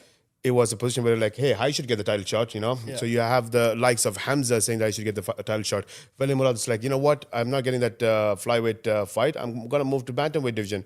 I should be getting that shot instantly, you know? There's no question about that. And then you have the Nkosi Shorty fight that happened the way it is. And we're like, you know, we got to close that chapter. And we just open it again. Yeah. First rubber match. Yeah. So it has to be about that, you know? It has to be about that fight. But will we see the return of Hamza? Oh, absolutely. I think Hamza is there. Again, similar to what we spoke about the flyweight division, right? Hamza is there at the bantamweight division, just literally carrying the Middle Eastern mixed martial art community along with Izzuddin as well. I think there's so much stories out there. Unfortunately, Hamza's injuries in 2023 was one of the reasons that he couldn't compete. And I think he was... and you want to know Hamza Kohiji, you'll purely understand from his mentality that even when he got that injury, at the peak of his career, when you're looking at it and he's like, he should be the next contender. I mean, there's no question about it, that he should be the next title contender. He's up there. Next fight, he could fight for the title. And then you go through an injury like that, psychologically, there's so much, you know, that a fighter goes through when they go through an injury like that at that point of their career. You're like, is it going to set me back? You know, is the division going to go ahead and forget about me? There's so much things that goes on in your mind, you know, and to know Hamza Kohiji, you have to understand that his mentality, you would never see a lot of people with that mentality, and to be the face of mixed martial art in the Middle East, and to what he has done for Bahrain as a country, when mixed martial art didn't exist, you know, and that relationship with His Highness Sheikh Khalid and Hamza Kohiji is something special, because we're looking at His Highness, who's changing the mixed martial art industry around the world, and the prince that is taking mixed martial art to Olympics. There's no question about that. The impact he's had, the influence he's had in mixed martial art. I cannot put another name close to the impact and influence that he's had in terms of developing the sport of mixed martial art, not as an entertainment or as anything that is to do with the show side of things, but the sporting side, the development of the sports side, it's uncomparable. But that's something where you see that blend of what Hamza Kohiji and that relationship between His Highness Sheikh Khalid and Hamza Kohiji. What makes that so much special is Hamza Kohiji is that person that knew that there might not be a future for the sport in the region, let alone in Bahrain. And today he's taken all that into his mind, taken all that pressure from wherever, from family, friends, closest people, everybody looking and saying that it might not be the right thing to do. And to have that belief in himself and to have that belief in what His Highness' vision is and His Highness' belief in Hamza Kohiji, and that combination purely based on belief and passion for the sport. And that's the mentality Hamza has. So when he got that injury, for a second, I forgot who Hamza Kohiji was and where he comes from. Then I was like, oh my God, that's going to set him back. What's his mind going to be? And I meet him and I said, how are you doing? And he says, I'm just planning to beat the record of Zlatan Ibrahimovic, to recover the fastest from an injury. And I'm like, okay. Yeah. Nothing has changed, nothing has changed. And his mentality is still Hamza Kohiji's mind. And that's something special, that you are proud that the youth of Bahrain and the next generation in the Middle East can look up to a personality like that. And if you want the young generation that's listening, that's out there, who wants to be an MMA fighter or a combat sports athlete or a sportsman, you want your career to be in sports, forget about it, what sport it is. Look at Hamza Kohiji. You can learn a lot from him. Take that as your case study. And he's finally getting the recognition he deserves. Like, just driving here today, Hamza's on billboards now. Yeah. He hasn't fought in over a year. The whole of 2023 he's out, and now he's on billboards for the biggest telecoms company in the country, in the Gulf. Oh yeah, absolutely. He's become a superstar. He's showcased that there's so much more behind it, right? Like he had so much to prove. It was not just, sometimes it's so much more comfortable to be just a fighter, to go out there, fight. I know I'm the best. I'm training hard. Just go out there. I don't have to do anything else. But Hamza Kohiji had to do everything else. He had to inspire. He had to be that figure that everybody looks up to. He had to make sure that this is a sustainable career. You can make a career out of it. The belief that he had for himself, he wants now the family, parents, and the children to have that belief in sports. I mean, it's not about mixed martial arts, it's about sports, and saying that the next generation can look at sports as a future. And that's something that we know, the foundation that His Highness Sheikh Khalid has put in Bahrain, that is possible. And you have figures like Hamza Kohiji that is proving it right. And when you see how famous he is, he's a superstar here in Bahrain, and he's the number one bantamweight in the whole region, And I think for me, he's one of the top bantamweight in the world at this stage. So for him, I think his comeback, absolutely. I'm sure that it's not easy to jump into a title fight as soon as you're recovering from an injury. If somebody can do it, Hamza Kohiji can do it for sure, with the mental toughness that we're talking about. But at the same time, we have to see there's so much fights within that division that could be made in the bantamweight division. So you got Borislav Nikolic coming off a first round knockout in France, who looks super impressive. You got Nicolas Huende, who's come back and looked phenomenal in his fight back. He lost not razor thin, but he lost a very closely contested fight to Vela Murad with a lot more accolades and experience. That's why for me, bantamweight division with when you're looking at the likes of, what a performance did Dean Garnett put on in Bahrain, but then you're looking at Khurshid, the new signing. Yeah, Khurshid, Khurshid, the new signing, and I was watching 9-0. I was watching his fights, I was watching his fights, and I was like, multiple time combat Sambo world champion. Yeah, and for me that was like, you know what, bantamweight division, we have this problem to solve and an answer that everybody's waiting for in that division.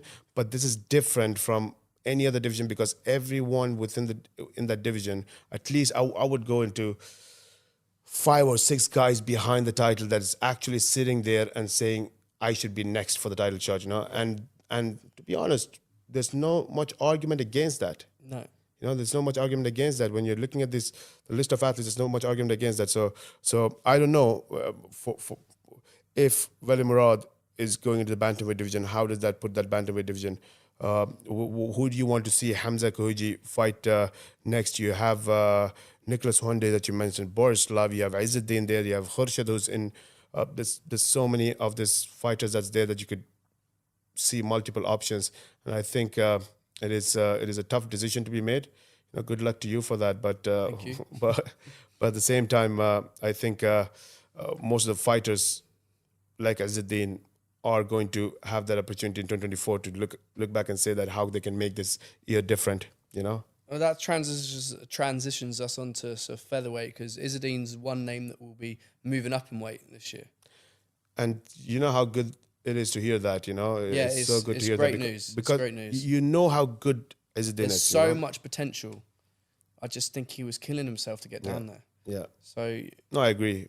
You always know how good he is as an athlete, his skills and his knowledge in mixed martial art, and he is one of those complete Middle Eastern fighters. But one thing that was always the worry was his weight cut. yeah, One of the things that I think when you see him during the weigh-ins, it always reminds me of that featherweight Conor McGregor that Absolutely. you see. Just all sucked in, and you just a skeleton that you see. does not look good. It doesn't look good, no, not at all. So I think, that's a good news for him to move into featherweight division. And And when we're talking about movement, we've got the likes of Ilyes Dugeron, who's top 5 in lightweight, wanting to move down to featherweight.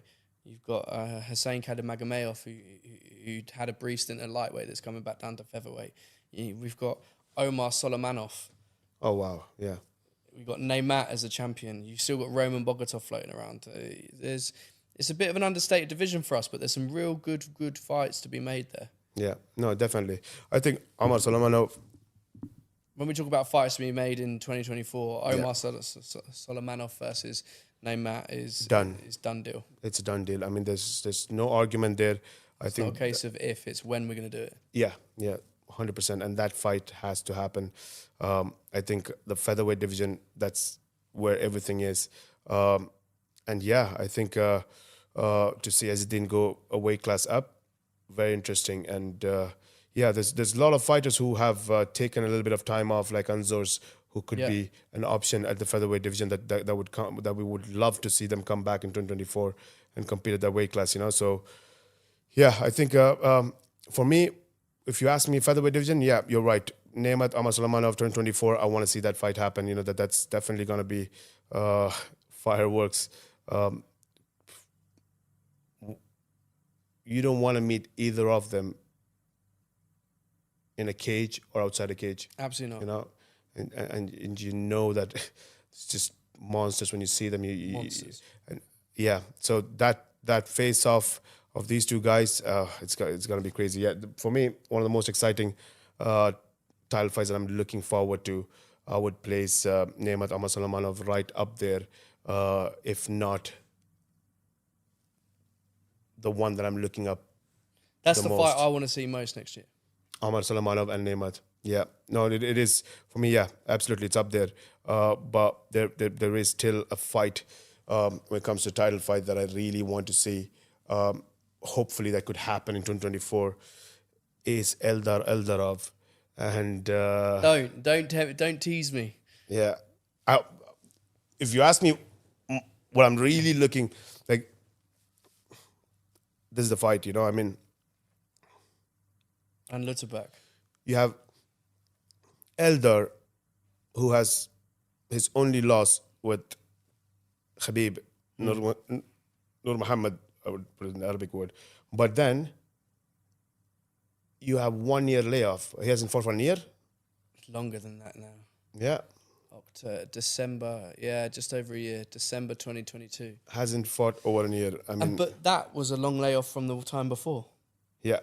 That was a 2-year layoff, wasn't it? Yeah. I'm not. I'm pretty sure you it have was. to fact check It that. was a 2-year layoff because he fought 2020 against Mafra. Yeah. And that's the funny thing, that one Eldar, he comes back and he puts on a show. Yeah. He still puts on a show. And the reason behind, you're looking at it and you're saying that, okay, he hasn't fought for a year.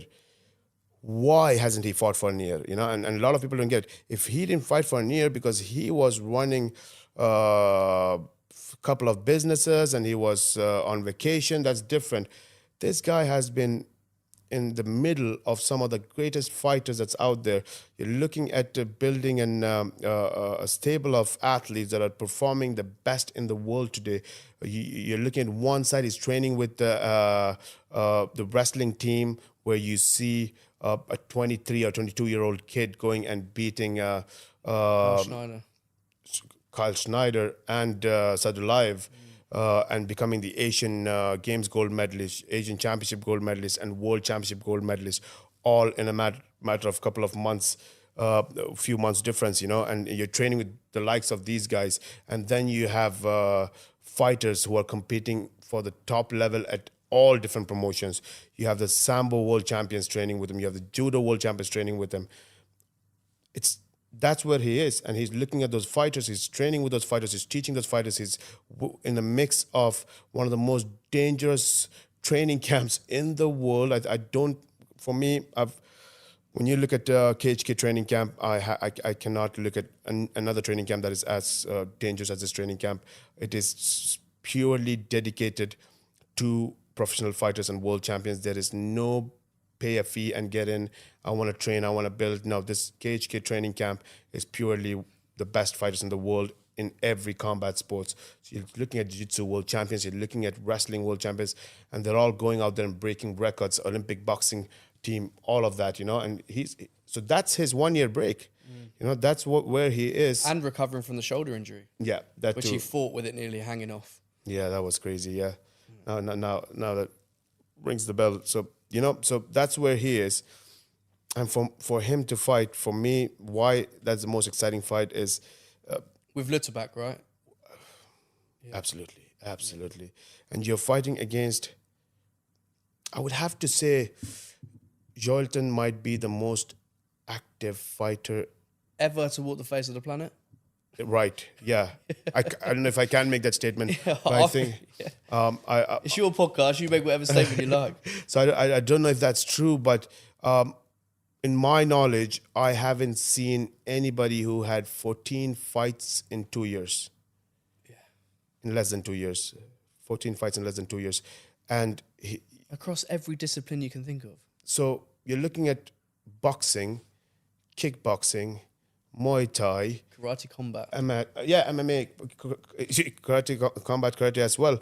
So yeah, it's crazy. I mean, some of them doesn't matter for him. He just loves fighting, and that the past 2 years for me, when I look at Lutterbach, I think there's a different person than what he was before. I mean, yes, he still has the skills, he's all that, but when you're looking at a guy who's competing 14 fights in the past 2 years, and it doesn't matter what rule set it is, you hear people say that, wherever the fight is, tell me where the fight is, when I'm there, it doesn't matter, whatever rules, I'm ready to fight. But this guy is practically doing that, you know, he's actually executing that. It doesn't matter if it's a boxing fight, boxing in a cage, okay, I'm in. Muay Thai fight, modified rules, I'm in, whatever it is. He's going out there, give me a competition, and I'm there to compete. And that's all he wants to do. He just wants to keep competing, stay as busy as he's staying right now. He's not a journeyman either. No. He's going in there and competing. He wins a lot more than he loses. Yeah. And in incredible fashion. And that's, and you look at it and you say that when you see a fighter like Joelton, and I'm telling you that he's fought 14 fights in 2 years, right? And I'm telling you that he's gone, you said the karate combate, boxing, Muay Thai, kickboxing, MMA. And you're looking at all that and you're like, he's a black belt in judo, jiu-jitsu, and luta libre. Yeah. And that's a guy who's a high-level black belt in grappling discipline. Mm-hmm. And he's out there competing in boxing, Muay Thai, kickboxing, karate combat. It doesn't matter. So you look back and you're like, it's not from the place where it comes from that I need to be busy or make money or, build the record. It's not that. When you're looking at that record building and all of that, you go where your comfort zone is. Yeah. And you're confident Absolutely. I do that, Bang on. But you have a guy who's grappling black, and people don't get it. I mean, it's not, okay, not to disrespect anything, but when you're talking about a judo black belt and a BJJ black belt, you don't get a black belt in 2 months. You don't get a black belt in 1 year or 2 years, To get a black belt, that's a lifetime of dedication. That's a lifetime of dedication. So when we say that that's a black belt in BJJ and judo and luta libre, it's a lifetime of grappling and dedicating to that particular sport. So when we look at the last 2 years that he's competing at these striking competitions and staying that busy, it just speaks a lot about what his mindset is and where he comes from, and what his passion for competition is. His passion for competition, and that is what one of the most scariest thing to fight against is as well, is that the love for the competition, that there's no other pressure that could break through that bubble of his, which is the love for competition, and he has a love for competition. So for him to come out in 2024 and fight for the title against Eldar, I think it's going to be the fight of the year for me, for sure. I mean, fight of the year to look forward to, for sure. When you started the podcast, often talks about challenges and fights that weren't made that could have been made. That's the fight that's been spoken about for the last 2 years. In 2022, we wanted to make it. In 2023, we wanted to make it.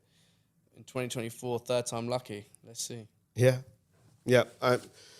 If you want to talk about big fights this year, I think that's a fight that I think is going to be very exciting. And I think that's one of those fights that the division is talking about as well. That's one of those fights that a lot of people are talking about and want to see that fight for multiple reasons. The fans also want to see Eldar come back and compete.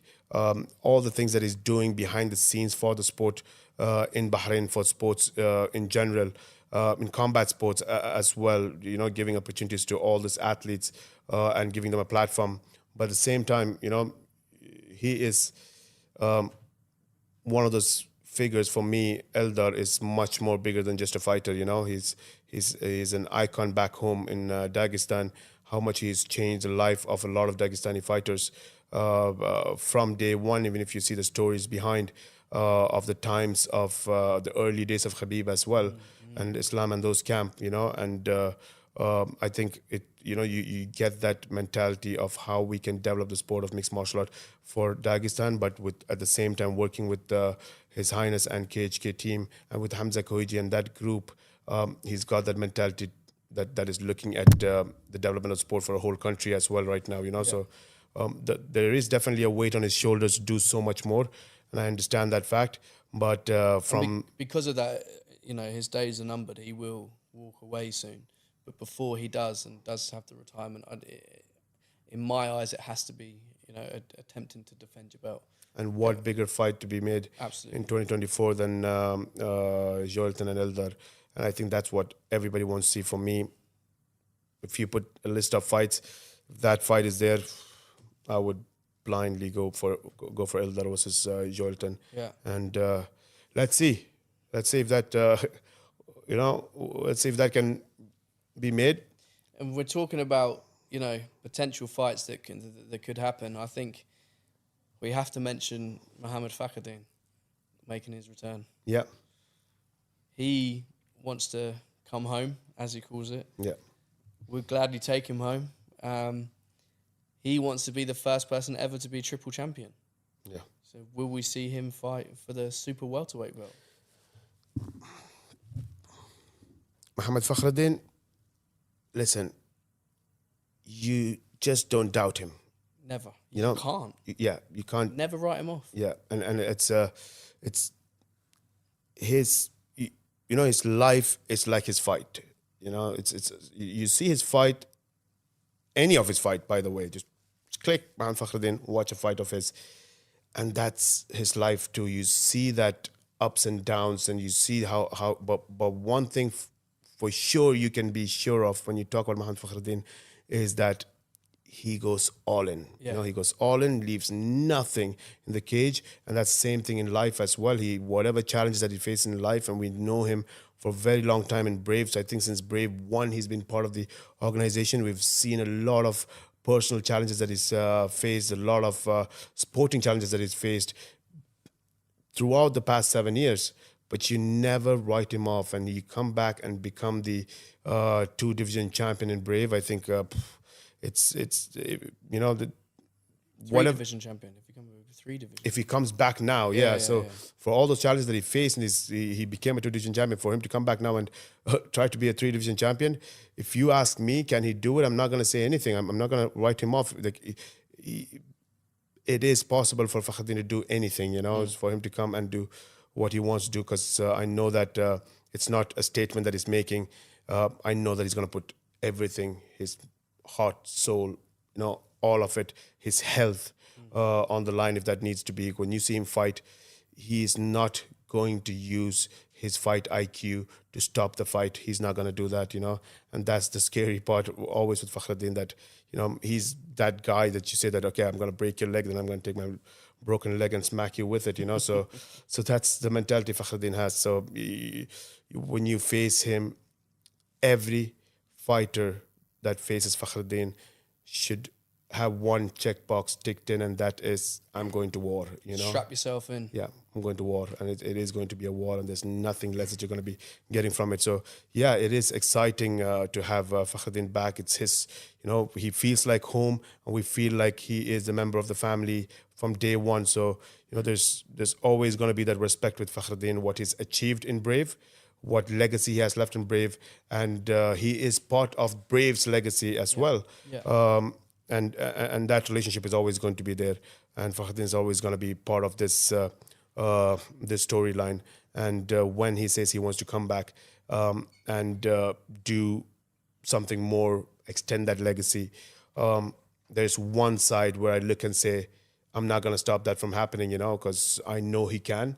But at the same time, I want to see that Fakhreddin, with outside of mixed martial art, to see that he is prepared for it. If I can see Fakhreddin really prepared for it, I definitely know he is, because of the passion he's having. He's really, really out there, and I can see him really wanting to fight, get back in, and he doesn't care who he fights with. And I think there's a lot of conversation that's happening on social media with a lot of different guys with him, and that's so I know that he's mentally ready, and I want to see that once we see him back in the camp and training, I'm sure that it's going to open our eyes and make that decision when he's going to be fighting, But I'm sure that in 2024 we're happy to see him back and excited to see him back, and see what's in store and what more records that he's going to be willing to break. So yeah, that'll be exciting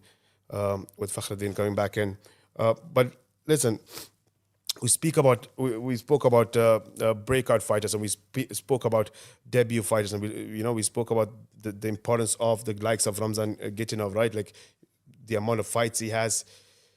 But you look at his pro record, is 4-0 or 5-0, so one of those, So, but then, like you said, 34 fight win streak, and then you're looking at Kubanza on the other hand, and then you're looking at Mahsen on the other hand, with all that records and titles and golden boy. Is truly a golden boy, and somehow whatever he touches turns into gold, and that's what's happening, whether it's 2023 year awards or his fights or the titles. So so there is that one gold that I say that he's a golden boy, but he could be the golden boy if he gets that title. So for me, what's happening at the lightweight division,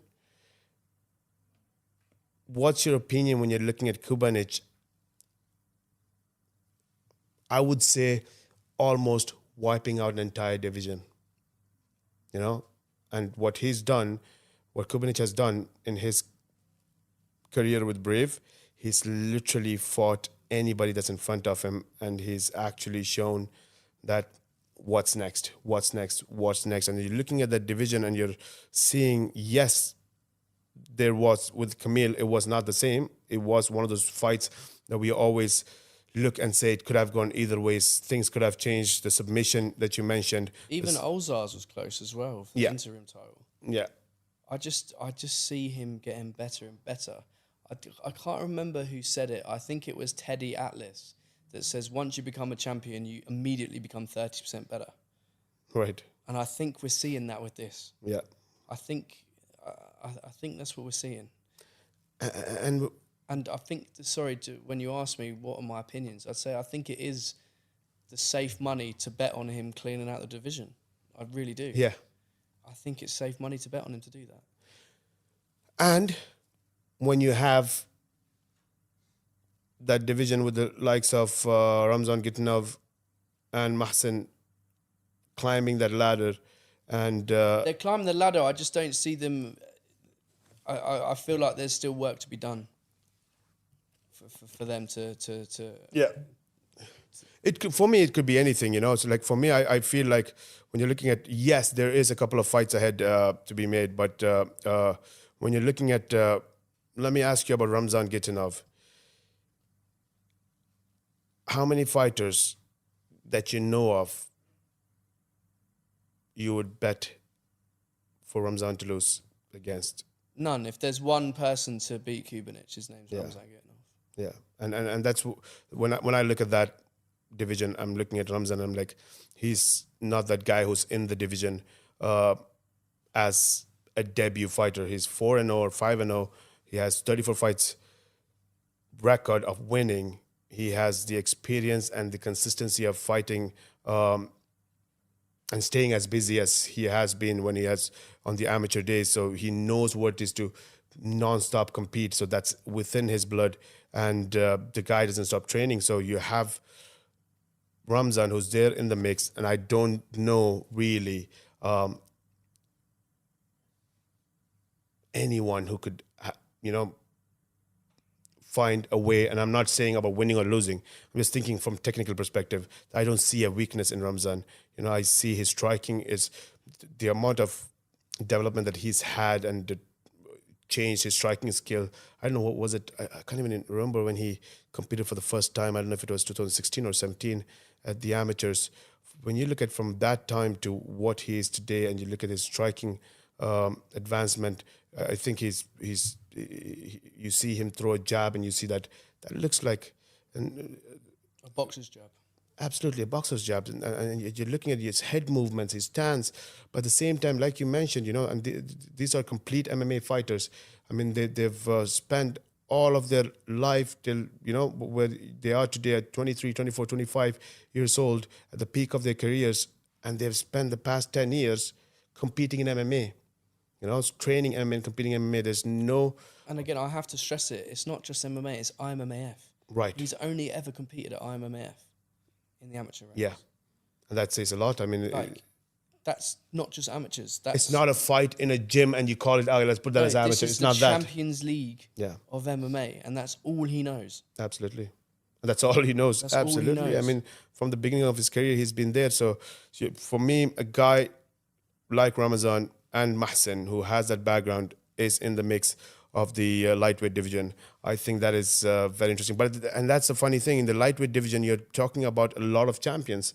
You're looking at, name it. I mean, if you're looking at Lucas, Amin Ayoub, Luan Miao, you're looking at a lot of guys who has been champions of the division.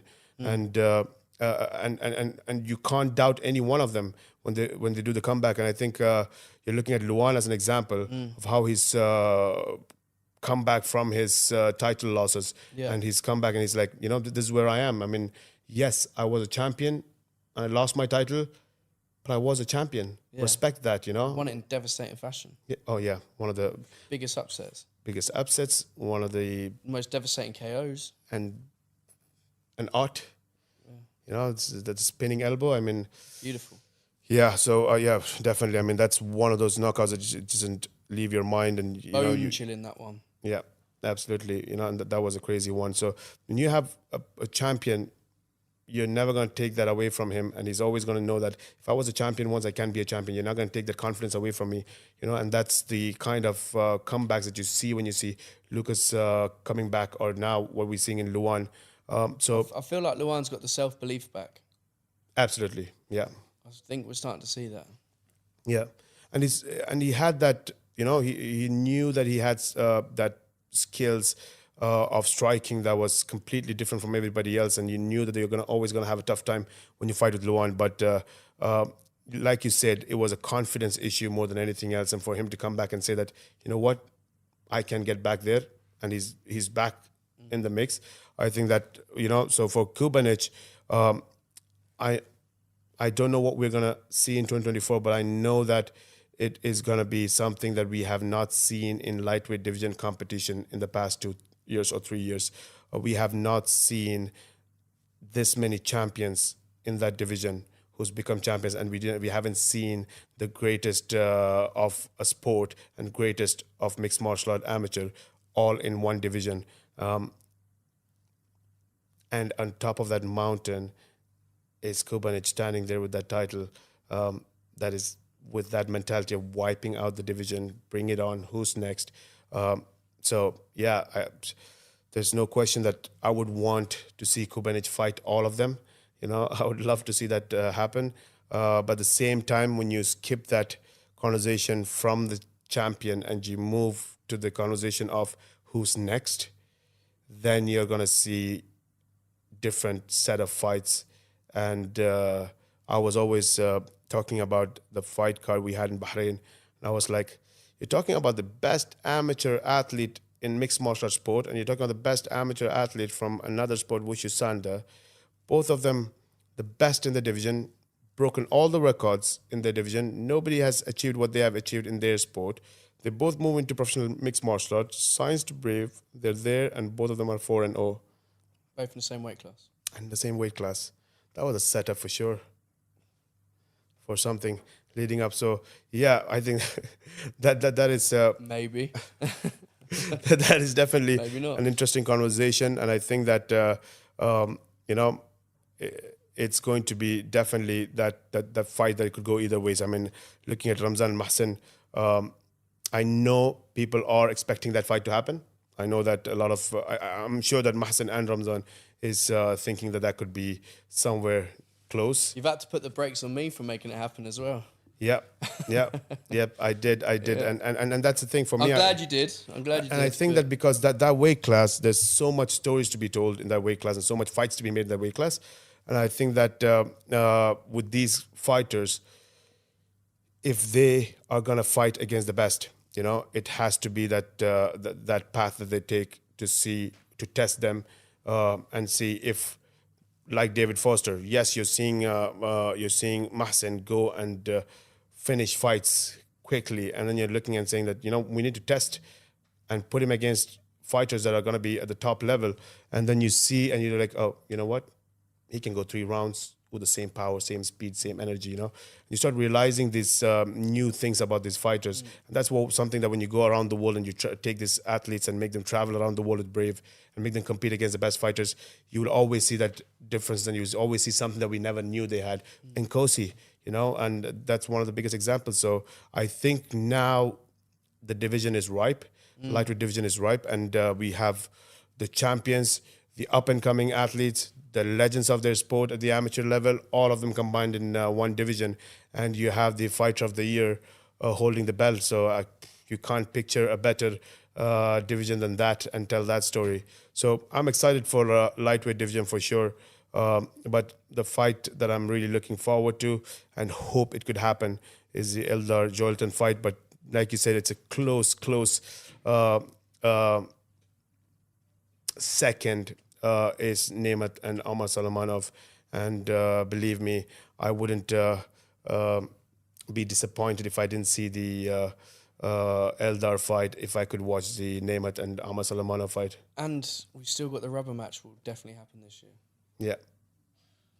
And Kosi Shori, It's set to be an exciting year. before we end this, we have to always talk about this, right? So good you brought it up. How do you think the third fight is going to turn out? You think it's going to be like the first fight, or you think that the second fight is going to repeat and now he's got away? Or you think that, now keep in mind that you're talking about Shorty Torres, who we constantly keep talking about his IQ. We talk about his IQ. We talk about finding a way out, and that's always been his skill. And you're looking at he hasn't had a loss for a very long time. You know, you're talking about his loss that, where in his words, it woke him up. Maybe it's something that he really want, you know, a slap to, you know, wake up and say that, you know what, I need to start taking this more seriously. Or Nkosi is going to come back 10 times better than what we saw him even in December. I can see both happening. I can see it being Shorty's wake-up call and coming back how he should come back. And I can see Nkosi being 10 times better. Yeah. It's a bit of a cop-out answer, but I see both those things happening. I I need to think about it a bit more. I need to have a conversation with these guys. I need to see where they're training. I need to get more of an understanding from it. I don't think we'll have to wait long, but I don't know right now. I don't know. It's tough. I do see Nkosi getting better. I just hope that it is the wake-up call for Shorty. I just don't know if it is or not yet. I haven't properly spoken to him. I think I don't know. that's one thing for sure, that you can always expect the unexpected when these two guys are fighting, because when you're talking about the first fight, and when you look back at what we were talking about their fights now, and we're like, oh, we thought we knew, and then we were completely wrong, and you reach that point. So the first fight, we thought that, okay, that was the easiest to judge looking back now. That was the easiest to judge because we didn't know what it would be, what were we going to expect from these two fighters when they compete against each other. After the first fight, everybody's like, okay, hold on. No, hold on. There was one set of team that said, you could have the second fight where it is much more cleaner than the first fight. So the first fight, yes, it was split decision, but Shorty won. Second fight, he's going to make it easy and show that, first one was I don't think anyone thought it was going to be cleaner the other way. Yeah. It didn't. But at the same time, it was like, and that was the thing, and Nkosi had to do it. He had to show that not just I make a close fight and win, and it'd be like, okay, the first fight was close, second fight was close. I had to make he has to make a statement. He has to make a statement that he is the best bantamweight in the world, and he went out there and made it clean and clear. But at the same time, you are looking at from a different angle and saying that, okay, that was a very smart choice from Shorty to stop the fight. It was a cut, and if he didn't stop that fight, I think the doctor would have stopped the fight. It would have been either ways. He was just smart enough to say that, you know what, I can't see. As much as I respect him for that, I hope it isn't something that is in him to happen again. It's a bit weird. I respect him for doing it because I think it's a very smart decision. I just hope it doesn't become, if he's placed in a place of doubt again, that's his go-to, Yeah. Maybe he's placed in a place of doubt like that again, but isn't cut. How will it affect his mindset? Will he look for a similar way? Yeah, you definitely feel like it could be like once you get away with something might be genuine. We do feel like it could be, you would be more comfortable doing it the second time, You know what I mean? You think that Shorty might quit? I don't know. Yeah. I don't know. I hope not. Yeah. But there is that seed of doubt. As much as I applaud him for it, I also see it, And if that do happen, then it's going to be so much more difficult with his strategy of dominating in the fourth and fifth round and go, climbing up that.